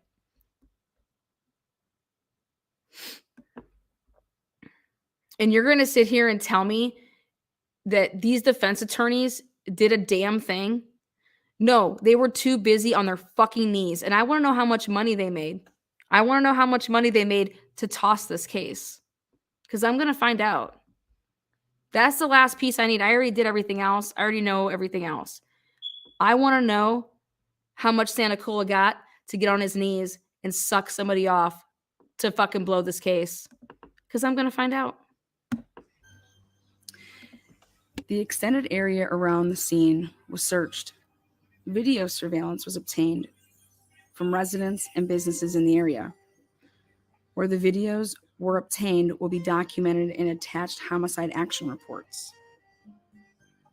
The scene was secured and spectators were prohibited from scene access. Beaver County coroner arrived on scene at about 2 a.m. Refer to the crime scene log entry. No EMS personnel were on scene when I arrived. No firearms were located at the scene. That's going to be important in trial too. The EMS shit. The scene was outdoors and the weather was warm with sporadic rainfall. The temperatures were in the 70s in the evening and dropped to the low 50s overnight.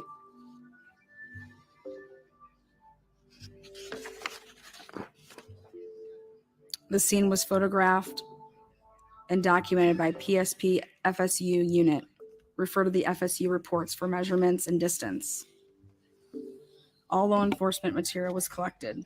And that was never surfaced. surfaced. Was released on 5/16 at 3:33 a.m. It should be noted that on the crime scene log, DeLuca arrives at 1:34 a.m. Also, the crime scene checklist was completed in a typed up report not until June 16th, 2020, which would be exactly 1 month after Sheldon Jeter Jr. was arrested. How could Sheldon Jeter Jr. be arrested in less than 24 hours for this homicide when there is no investigation prior to his arrest? And you will see out of here, man. With dates of reports, dates That's of Sheldon. going to speak with witnesses. But ultimately, it's the dates that surround any type of investigation into this case is where the huge question mark is on how are you arresting somebody without investigating anything? Just like the Idaho 4 case. The night of Tyreek Pugh's homicide, Al Qaeda was there. They brought PSP in.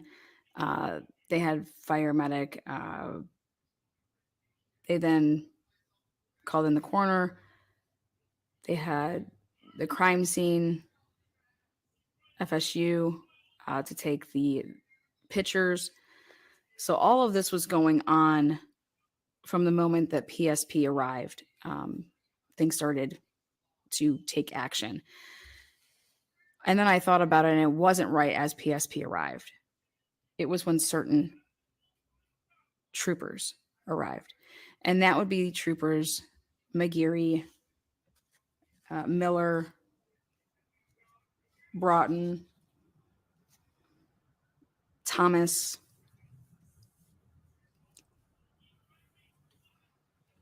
An incident report is going to be the report that explains everything.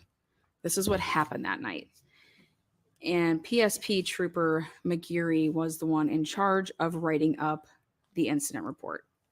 And your incident report is going to have information that talks about your victim, investigation, and all the responsibilities of. Okay, right there. So this is straight from the dispatch, like the CAD, everything. See where it says Alex Bitts 234147, he was dispatched, okay? Do you guys see how no name is the Andrew Galletti? Do you guys see how Andrew Galletti is not working? He's not dispatched, nothing. Do you guys see that? Andrew Galletti. Now check this out. Let me rewind back just a sec. I just want to show you this report. Right? This guy. Right there off to the right. Okay, now watch this report. I zoom in on his face. All right. And then right here. Right there. Ooh, let's see. Right here. Do you guys see right here under Alex Bitts? It says Andrew Galletti, 2343, that he arrived and that he was inside the crime scene until 3:32. You see that? This motherfucker wasn't even working. This motherfucker wasn't working. I believe that he was in his like regular vehicle. The reason I say this is, and I'll put it on the record, is I found a vehicle looking at surveillance that matches a vehicle that he owned at the time coming up the hill. Okay. This dude lived at the time 15 minutes from the crime scene. How could he be there within 30 seconds of the 911 caller? How could this dude who was not working, was not dispatched, how the fuck is he there? Look at 2343, 1143. Explain that to me. And guess what? You can't. This is what I found out. This is what I do. Give me the discovery and I'll destroy it for you. So I wanted to point that out. I point out again right up here. Hold on. Okay, so check this out. So go back right here as I talk about it. Trooper McGeary noted the following. Since Bob just joined us, I want to show Bob something really quick. Let him be he could take a look at this really quick. When you look at, let's see, right there. Within about. Do you see right up there to the right how you have like the lighter, just like the pavement, indicative of a car being parked because all around it, it's wet, so it's dark. You see that right there? Now take a look at this. Oh, right there.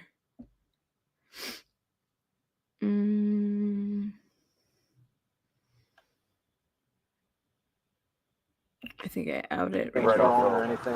Of them. Somebody laying in the road. Who did? When I came in, my lights hit him. As soon as I did, as soon as that hit him, I tried to get around my van because where I was standing when I stopped them, that's as far as they went. Okay. But he basically. I was fake. Right there. Okay. I had to call him. Okay. Now, do you see that cop car right there? That cop car, you see how it's dry underneath that cop car? You see how it's dry? I called. Apparently. See how it's dry and they moved a vehicle? But check this out.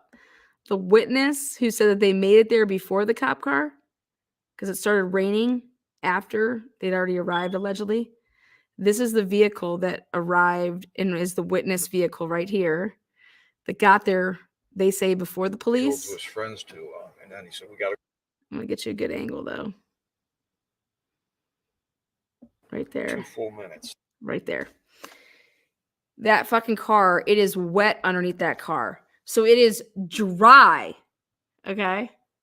It is dry underneath the cop car who shouldn't be there until after the witnesses, right? Because they're the ones calling 911 and bringing out these motherfuckers.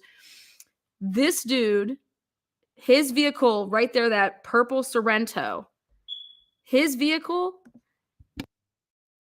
wet under there. It is wet. But the cop car is dry underneath his cop car, just like the van. And it hit me one day when I was like, come on, something's here. And I said, holy shit, it's dry underneath the cop car. That means the cop was there before it started raining. And Tyreek Pugh's body is dry underneath. And then they say that, hey, we had to put a tent over his body to preserve the evidence because it started raining. But you, as a cop, you guys were there before it started raining, but your witness's car allegedly was there before y'all were there, but it's wet. Make it make sense. That's science. So this is how I was able to prove, I think you can prove this to a jury, that that cop didn't arrive after the witness. In fact, that cop car was there before this witness. Like, it's wet underneath there. But underneath that cop car, you could clear as day see that it is dry. And anyways, let's go right to here then. Where were we? You know, your perp. This is Pennsylvania for you, though. There's going to be a description of your scene, the location. Police department requested the assistance of the Pennsylvania State Police in the investigation. But yeah, right here, there is no Andrew Galletti. So Andrew Galletti, come on down. I want to know how you built your house. How did you get that money off of a fucking salary of a police department to build the house that you built? I want to know. I'm asking. And all the responsibilities of the homicide investigation. The scene was secured by Idaho Police and PSP. A perimeter was set. And this is the case I want you to take, Bob. The major case team was activated and responded to conduct the criminal investigation into the death of the unknown male who would later be identified as Tyreek Pugh. Now, something else I did, Bob, just because I want you to see this. This is the same case. Bring in right here. I want you to see. They took the guy and they had an interview with him. Okay. So what I did is I went and enhanced this. This was in the discovery. Mm-hmm. Okay. So you hear that echo? It's because I went ahead and enhanced it for this reason. At the beginning of this interview, homeboy from PSP says, hey, just letting you know that this is being recorded. Check this out.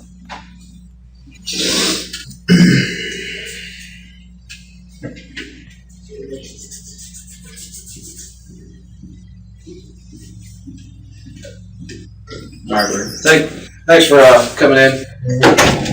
Like I said to you at your house, just kind of want to verify some things with you. Just so you know, this room is being recorded. Okay. So. Okay. So he's going to take all this information, right? I found out that during it, he actually saw this guy at his house, and that was never provided to the defense. But then we get to this part where he wants the witness to identify his car on surveillance camera that is from a house that's up there. So right here, he says, oopsies. Let me check with my partner. I think we're just gonna show you a short little video clip. See, we think it's you driving up the top of the hill. We just want to make sure that that's it. Mm-hmm. If you can take a look at it, of course. May I use the restroom real quick? Or? Yeah, I just gotta walk you back out to the lobby. Okay. All right. Yeah. Okay. So I had this at normal, like I didn't do any of the echoing and the to enhance it a certain way so that we could hear what we're about to hear. So they tell this guy, we want you to identify your vehicle.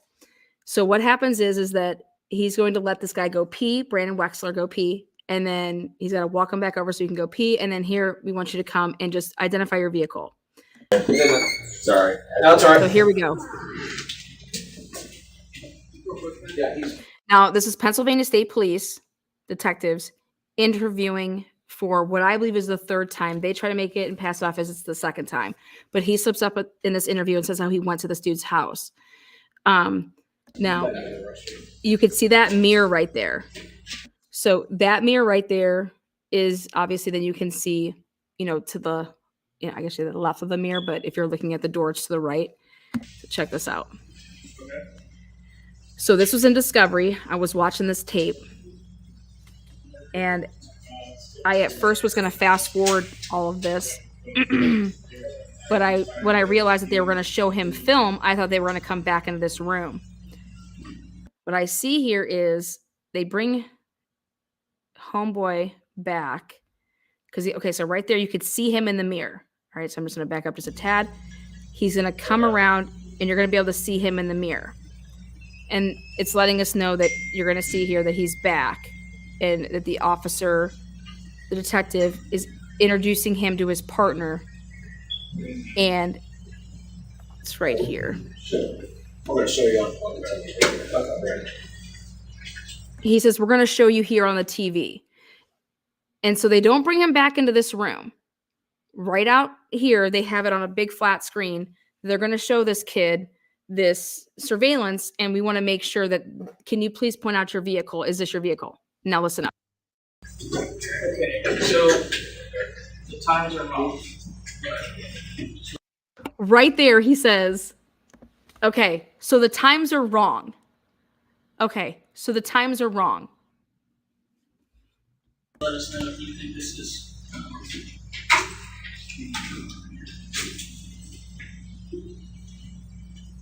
So this is Keel Street, and this is Shaw Street. Okay, So this is Keel Street that you're going up. This is Shaw Street. This is what he's saying to him. Moreland would be up that way.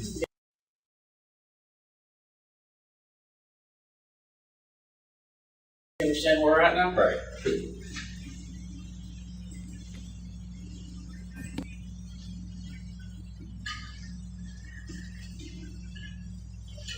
I think so. Keep watching.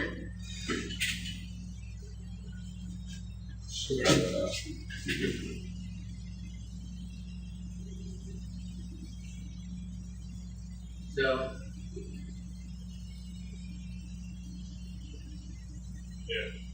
Is that where everybody's house is?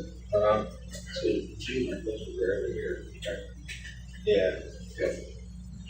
This is where Mike and Brittany and Jason live. He says this is where Brittany, Michael, and Jason live. So he's pointing out these houses. Okay.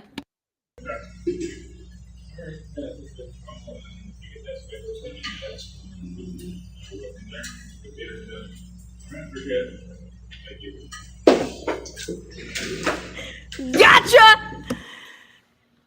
This fuck realizes, holy shit, the door is open, it's being recorded, it's audio, it's visual, I gotta close this door. Why the fuck would a detective need to close the door on somebody identifying their vehicle as a witness?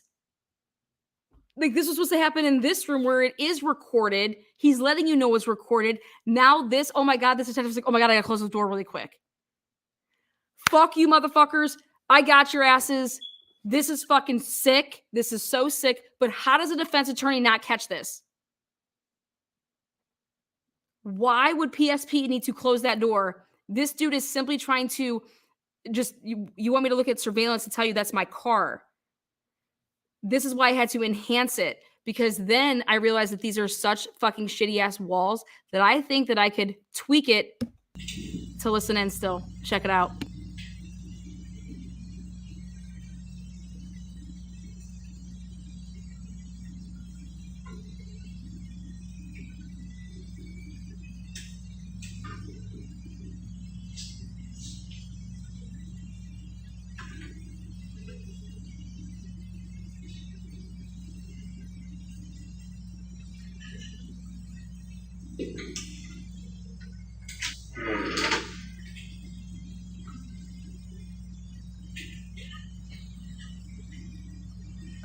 Then God comes in and God says, you know what?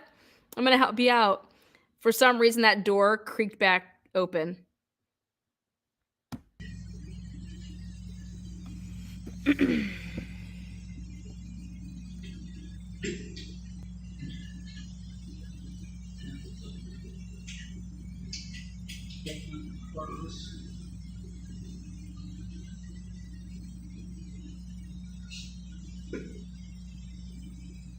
Go back down, we go right. No, I think we're going this way. Yeah. You back up like that? Yeah, no, it didn't.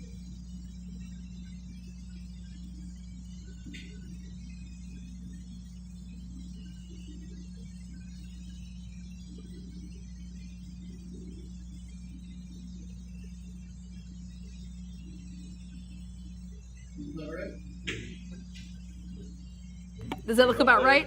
What happened? What was there? They called the police. Going back down. But you don't remember seeing any cars ahead of you when you drive up past the victim with the taillights and nobody came past you, right? No foot traffic, nobody walking. Right.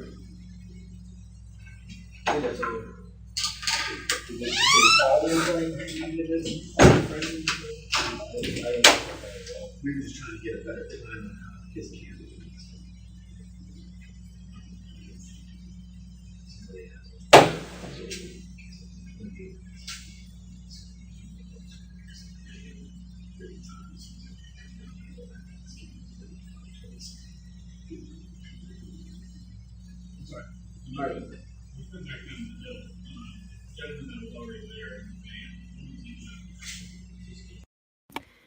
What ends up happening because of this is the times are off on a camera that is on the house of this residence, and they move the time of the camera back 26 minutes. And they tell this guy, don't worry about the time on it. It's wrong. Just tell me, is this your car? Is this your car?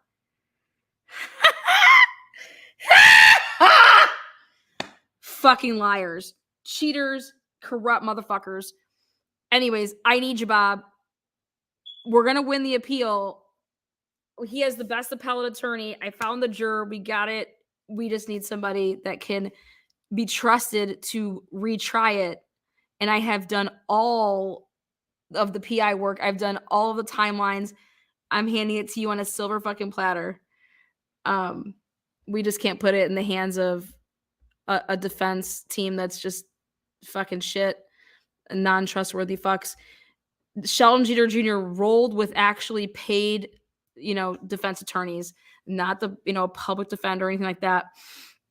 But they framed this young man so that they could then charge him for the Rachel Del Tondo case. So I put together, I did a whole timeline. I did it all. I can give you everything to prove XYZ, but this right here, this proves, if this was never shown to the jury never saw this. What the fuck detective closes a door on an interview that's supposed to be recorded? As he says, this is being audio recorded. This is being, not only audio recorded, but this is being, you're on camera, motherfucker, smile.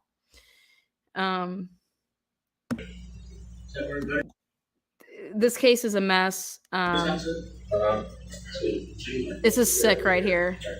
This right there, that move right there, that cop should never see the light of day.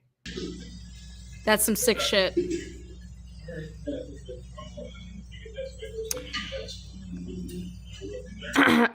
No, they used to win on his a direct appeal. It was the juror. The juror lied on her voir dire. And she was actually the neighbor of the victim, Rachel Del Tondo, who Sheldon Jeter Jr. was a prime suspect in that case. And it was like all over, the world, that case. And she never disclosed that. And then I found her driving to her house that was right next to Rachel's house.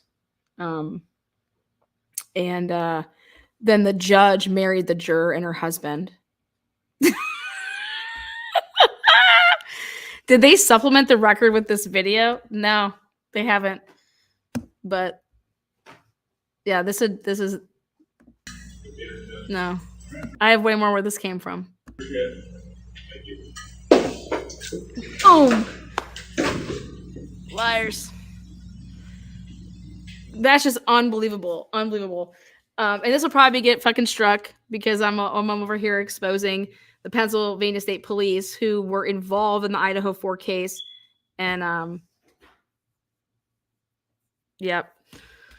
But we can talk about it. We can talk about it some more. But to close it out here, I'm going to go back to this. And you guys can see this part of it. I put together this on May 15th at approximately 11:50 p.m. Pennsylvania State Police, Troop D Beaver Criminal Investigation Unit Supervisor Corporal Michael Miller was the one that contacted McGeary, advising him of the incident and assigned McGeary to respond to the scene. Just after midnight, at approximately 12:34 a.m., McGeary arrived on scene and was briefed by first responding Aliquippa officer Alex Bitts, as well as Trooper Trombetta and Trooper Smith. So no mention of Galletti from Aliquippa and no mention of Trello from Aliquippa. McGeary observed the scene on an uphill sharp curve in the roadway of Keel Street. The scene was secured by police tape, police vehicles, and other emergency vehicles. Trooper Trombetta was maintaining the crime scene entry log and first responder checklist. Trooper Smith advised me, McGeary, that there are 4 individuals on the other side of the crime scene waiting to be interviewed by investigators. Okay. Guy laying on the road. I did not. I thought. Okay, Bob, the other thing that I have, I won't make you sweat it. Check this out. All right, I do have the 911 call. Check this out. Okay, so here, this is where I found the judge marrying the witness and her husband. I was interviewed by these fucking people, KDKA and I don't know, CBS, ABC, I don't know. Or lack thereof. So I outed that the judge in this case married the juror and her husband, the juror who was the neighbor of Rachel Altondo. Okay. The juror who said that she asked God and her dad how she should fucking find, this case. But right here, take a look at this. The 911 call had a trace locate on it. All right.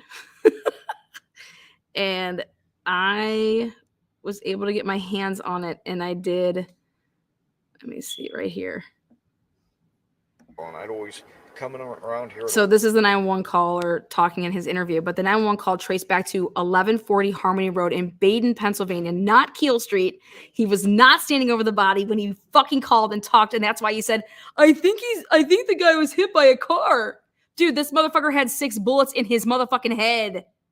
You would never say that this dude was hit by a car and you're standing over him and trying to kick his leg because you're trying to get him to come to, okay? And he has 6 bullets in his head. 11:30. But if you ain't standing over the body, now that is why. And so, boom, it's never got brought up in trial that the 911 caller, the defense didn't call anybody as their fucking, this is a black dude, young black male. They let him hang to dry and fucking take a life sentence, these fucks. Yeah. And Sheldon's a good ass motherfucking kid. He's coming from one of the bars or something. And so I show how far he passed away where it pinged. I show. I give him a ride to his house. Look at this. Yeah. This is how far away it was. I thought this was one of them. Fuck out of here. Yeah. They just going up the hill. But I mean, my other guy was my neighbor. I knew him, Mm-hmm. And I mean, obviously, you're driving this road pretty often at the same time every night. Have you ever seen anybody else consistently other than Bill? No, but there's seasonally in the summer, it's not uncommon to see somebody walking up and down this hill around after dark, say 10:30, 11. But I'm a first shift guy, but on Fridays I work an extra shift for another guy who wants off, you know. So I make the extra money. Boom. So on Friday I come up later, and I wasn't surprised to see somebody walking. Perhaps I was surprised to see somebody laying down. Okay. And my first thought was, the son of a gun's probably drunk and he's sleeping on the road. This is my humor. The 911 caller thinks the victim was hit by a car. That's what he says on the 911 call. He's standing over the body. He wouldn't have thought this if he was standing over the body while calling 911. I guess that is why the trace locate on this call makes actually sense to me. It traced back to Baden, Pennsylvania, not Aliquippa, Pennsylvania. This was never brought up in the fucking trial. Everyone can see the gunshot wounds except for this motherfucker, the 911 caller, who says he's standing over the body when he made the 911 call, but he can't see still if this guy was shot 6 times in the head. So, and he's standing over his body with a flashlight. So really, who called 911? The 911 caller was premature to frame Sheldon Jeter Jr. And that's what I'm able to show, is that they were following Sheldon. They waited till he went down the hill. They had the dude call in the 911 call, okay, so that they could time it up because Sheldon's vehicle had just left the hill, because they were across the hill watching this all, as I will show in the later episodes. But this is unfucking believable. What else I can show is that they hid they never went and got the surveillance cameras from 2 cousins, like they say, because they're all inside the crime scene tape still. They never left the crime scene tape. And that's why the crime scene tape and the register and the report of that is so important, because these these PSP guys that say they walk over to 2 cousins to knock on the door when they're totally closed, it's during COVID, that they have no report of talking to anybody, but yet they say they went in and observed the cameras and were able to see this SUV leaving at the time of the crime. Well, roll back the tape. Well, then why didn't any of you guys check out of the crime scene at 1:15 when you said you went over there to do that? Why are you inside the crime scene tape doing interviews and taking people's interviews when you're supposed to be going and getting this information from 2 cousins convenience store? I got you fucked every way till Sunday. I can cross all my T's and dot all my I's. I did this case in, 6 or 7 month period. Sheldon Jeter Jr. deserves people that will advocate for his innocence. He's innocent. I can prove it. I need really loyal attorneys that can't be bought in Beaver County, where it's so fucking corrupt. I need attorneys that believe that this shit exists, and it does. I can prove it. That one clip alone shows a detective closing the door because he remembered, holy shit, this is still recording in the other room, and you can hear it and you can see it, and he closes the door. How the fuck does Sheldon Jr.'s his defense team not watch? I mean, this discovery was so tiny, and it should have been so much larger. They didn't do any requests. They didn't ask for. This is the most insane shit I've ever seen. And then when y'all want to talk about that, the Idaho 4 case involves Pennsylvania State Police being the ones to arrest and take down Brian Koberger, and they're the ones that are saying Brian had some fucking gloves on his hands. I'm going to tell you who those people are. Watch this video. You can't believe anything that Pennsylvania State Police say. I'm sorry. And I'm showing why. So when everybody says, what does this have to do with the Idaho 4 case? It has everything to do with the Idaho 4 case. It has to do with corruption. It has to do with, can you trust what someone's saying? There's no these people don't wear body cams. You're not going to see Brian Koberger separating his trash with fucking all these gloves on. You're not going to see any of that because they don't wear body cams. But we're supposed to believe them telling us that? Okay, well then watch these videos and you tell me what you want to believe. And I'll tell you what I want to believe. But don't sit here and call me a conspiracy theorist. No, all I'm just trying to say is that I'm not a conspiracy. I'm just showing you shady shit. I'm not a conspiracy theorist. I'm showing you corruption. And somebody, look at this, is, where's the cop? Where is Andrew Jizz on my face guy, Andrew. Where is he being dispatched?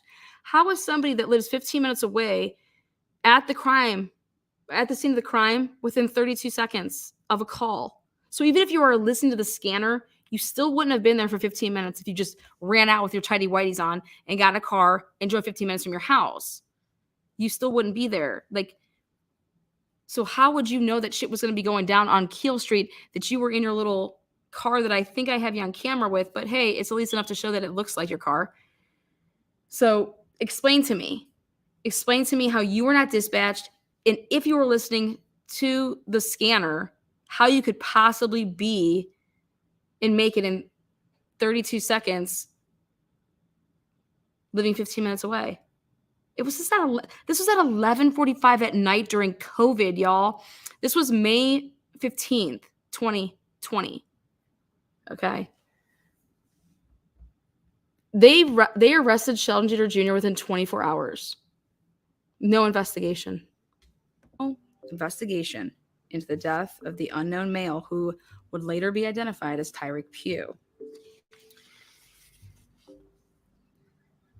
On May 15th at approximately 11:50 p.m., Pennsylvania State Police, Troop D Beaver Criminal Investigation Unit, Supervisor Corporal Michael Miller was the one that contacted McGeary, advising him of the incident and assigned McGeary to respond to the scene.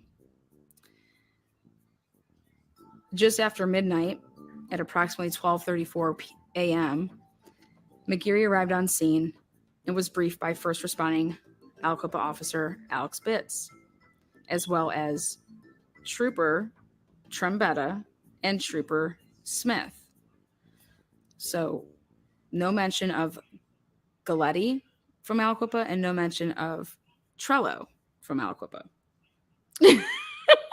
McGeary observed the scene on an uphill sharp curve in the roadway of Keel Street. The scene was secured by police tape, police vehicles, and other emergency vehicles. Trooper Trombetta was maintaining the crime scene entry log and first responder checklist. Trooper Smith advised me, McGeary, that there are 4 individuals on the other side of the crime scene waiting to be interviewed by investigators, Eugene and Dwayne, that Sheldon Jeter Jr. was in Gene's house. As I left my house. Listen to this. Stopped at Sheets in Rochester real quick. And then after that, I was on my way over here. Took 51 over here. And I got off on the exit right before the hill here. Started coming up the hill. Saw a body laying on the ground. Saw blood. I didn't call 911 right away. I was still worried that, who knows, maybe the shooter could still be in the area. I immediately went up to Preston and Gene's house. Did you call them, or you just immediately, did you make any calls when you? Okay, so the 911 caller thinks the dude was hit by a car. Okay. But this guy who doesn't get out of his car, who doesn't stop, who sees blood, he thinks that the motherfucker was shot, but he doesn't get out of the car, and because he thinks that the shooter still might be in the area, only to go get his friends at the top of the hill to bring them back down to where he was a scared little bitch. Explain that shit to me. You saw the body? No. Okay. I immediately drove up to their house. They were happened to be on the porch. I told them, we got to call 911. There's a body, there's blood. We got in the car. We came back down here. The older gentleman that's in the van, he was already here and already called 911. That's what he told us when we got down here. So when you said you first saw the body, I think not your exact words, but a roundabout way, you said you might have thought the shooter was still there. So did you know that the guy laying on the road was shot? Did it look like he was shot? It looked like he was shot the way he was laying there. The amount of blood that was just rolling down the road. Okay. When you were driving up the hill before you saw the body, did any car pass you going the opposite way? No. Was anybody walking going the opposite way? No. Did you hear anything like gunshots? Are you familiar with gunshots? Yes. Okay. Did you hear anything like that? No, I didn't. Okay. So when you drive, see the body, you drive up to Gene and Preston's house. Do you get out of the car and walk up to the porch, or do you yell from your car, hey? I got out of the car, ran up onto the porch. I told him, there's a body, there's blood. We got to call the police. Okay. But you still didn't call the police. So, how long do you think after you initially see the body until you come back? Is Not even 2 minutes. Not even 2 minutes? Okay. When you first pulled up and saw the body, did you stop and get out, or did you stay in the vehicle? I stayed in the vehicle. I didn't get out at all. Did you put your window down or anything to look out, or? I had the windows down because I was, driving down the highway, getting some, actual air from outside. But, coming up and seeing this, when I, drove up the street, like I was saying, to go tell them we had to call the police, right. I was like, nope, I'm putting the windows up. Have you ever seen this gentleman before? No. No. How often do you come over here to Preston and Jean's house? I actually come over here very often. Okay. And this is the route you always take? Mm-hmm. This road, always. Okay. When you're getting off the exit to come up the hill, did you see any cars making a right on the 51 like they're going to go towards Ambridge? No, I didn't. Okay. Did you see anybody standing out or along the road or out on the porch down there or anything like that? Down there at the bottom of the hill? Yeah. No, I didn't. Okay. The only cars and only people that were standing down there were people actually on the main street of Aliquippa. Franklin. There. How? Yeah, that I is so only saw far away. those How did cars you there see 'cause that? They're always there, and I saw them driving to the exit here. Do you remember any of those cars? That is impossible. Any colors, shapes, anything like that? Shapes. No, they're there often, right there on the main road, Franklin. Yeah. All right. I'm going to round it out, guys. Please go check it out. If you guys want to know more about this, you guys can start from the beginning. It's Sunset Secrets, the Sheldon Jeter Jr. Season 3. It's a killing on Keel. Go check it out. You guys, this shit is wild as fuck.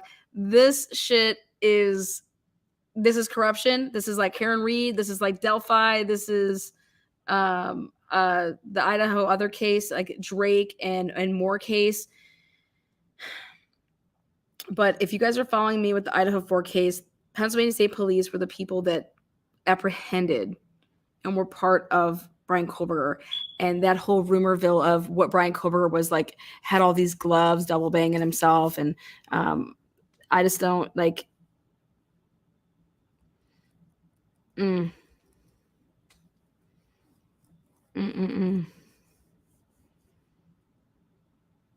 Just be careful who you believe. But thank you so much. Make sure you guys have an opinion on your way out. Thumbs it up, thumbs it down. Never tell you guys how to feel. And we will catch you on the flip side again. Members, love you. Moderators, love ya. Innocent until proven guilty, guys. Innocent until proven.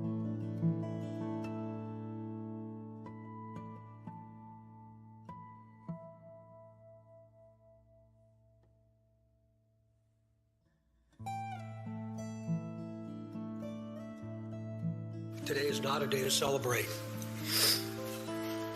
but the arrest of Richard M. Allen of Delphi on 2 counts of murder is sure a major step in leading to the conclusion of this long-term and complex investigation.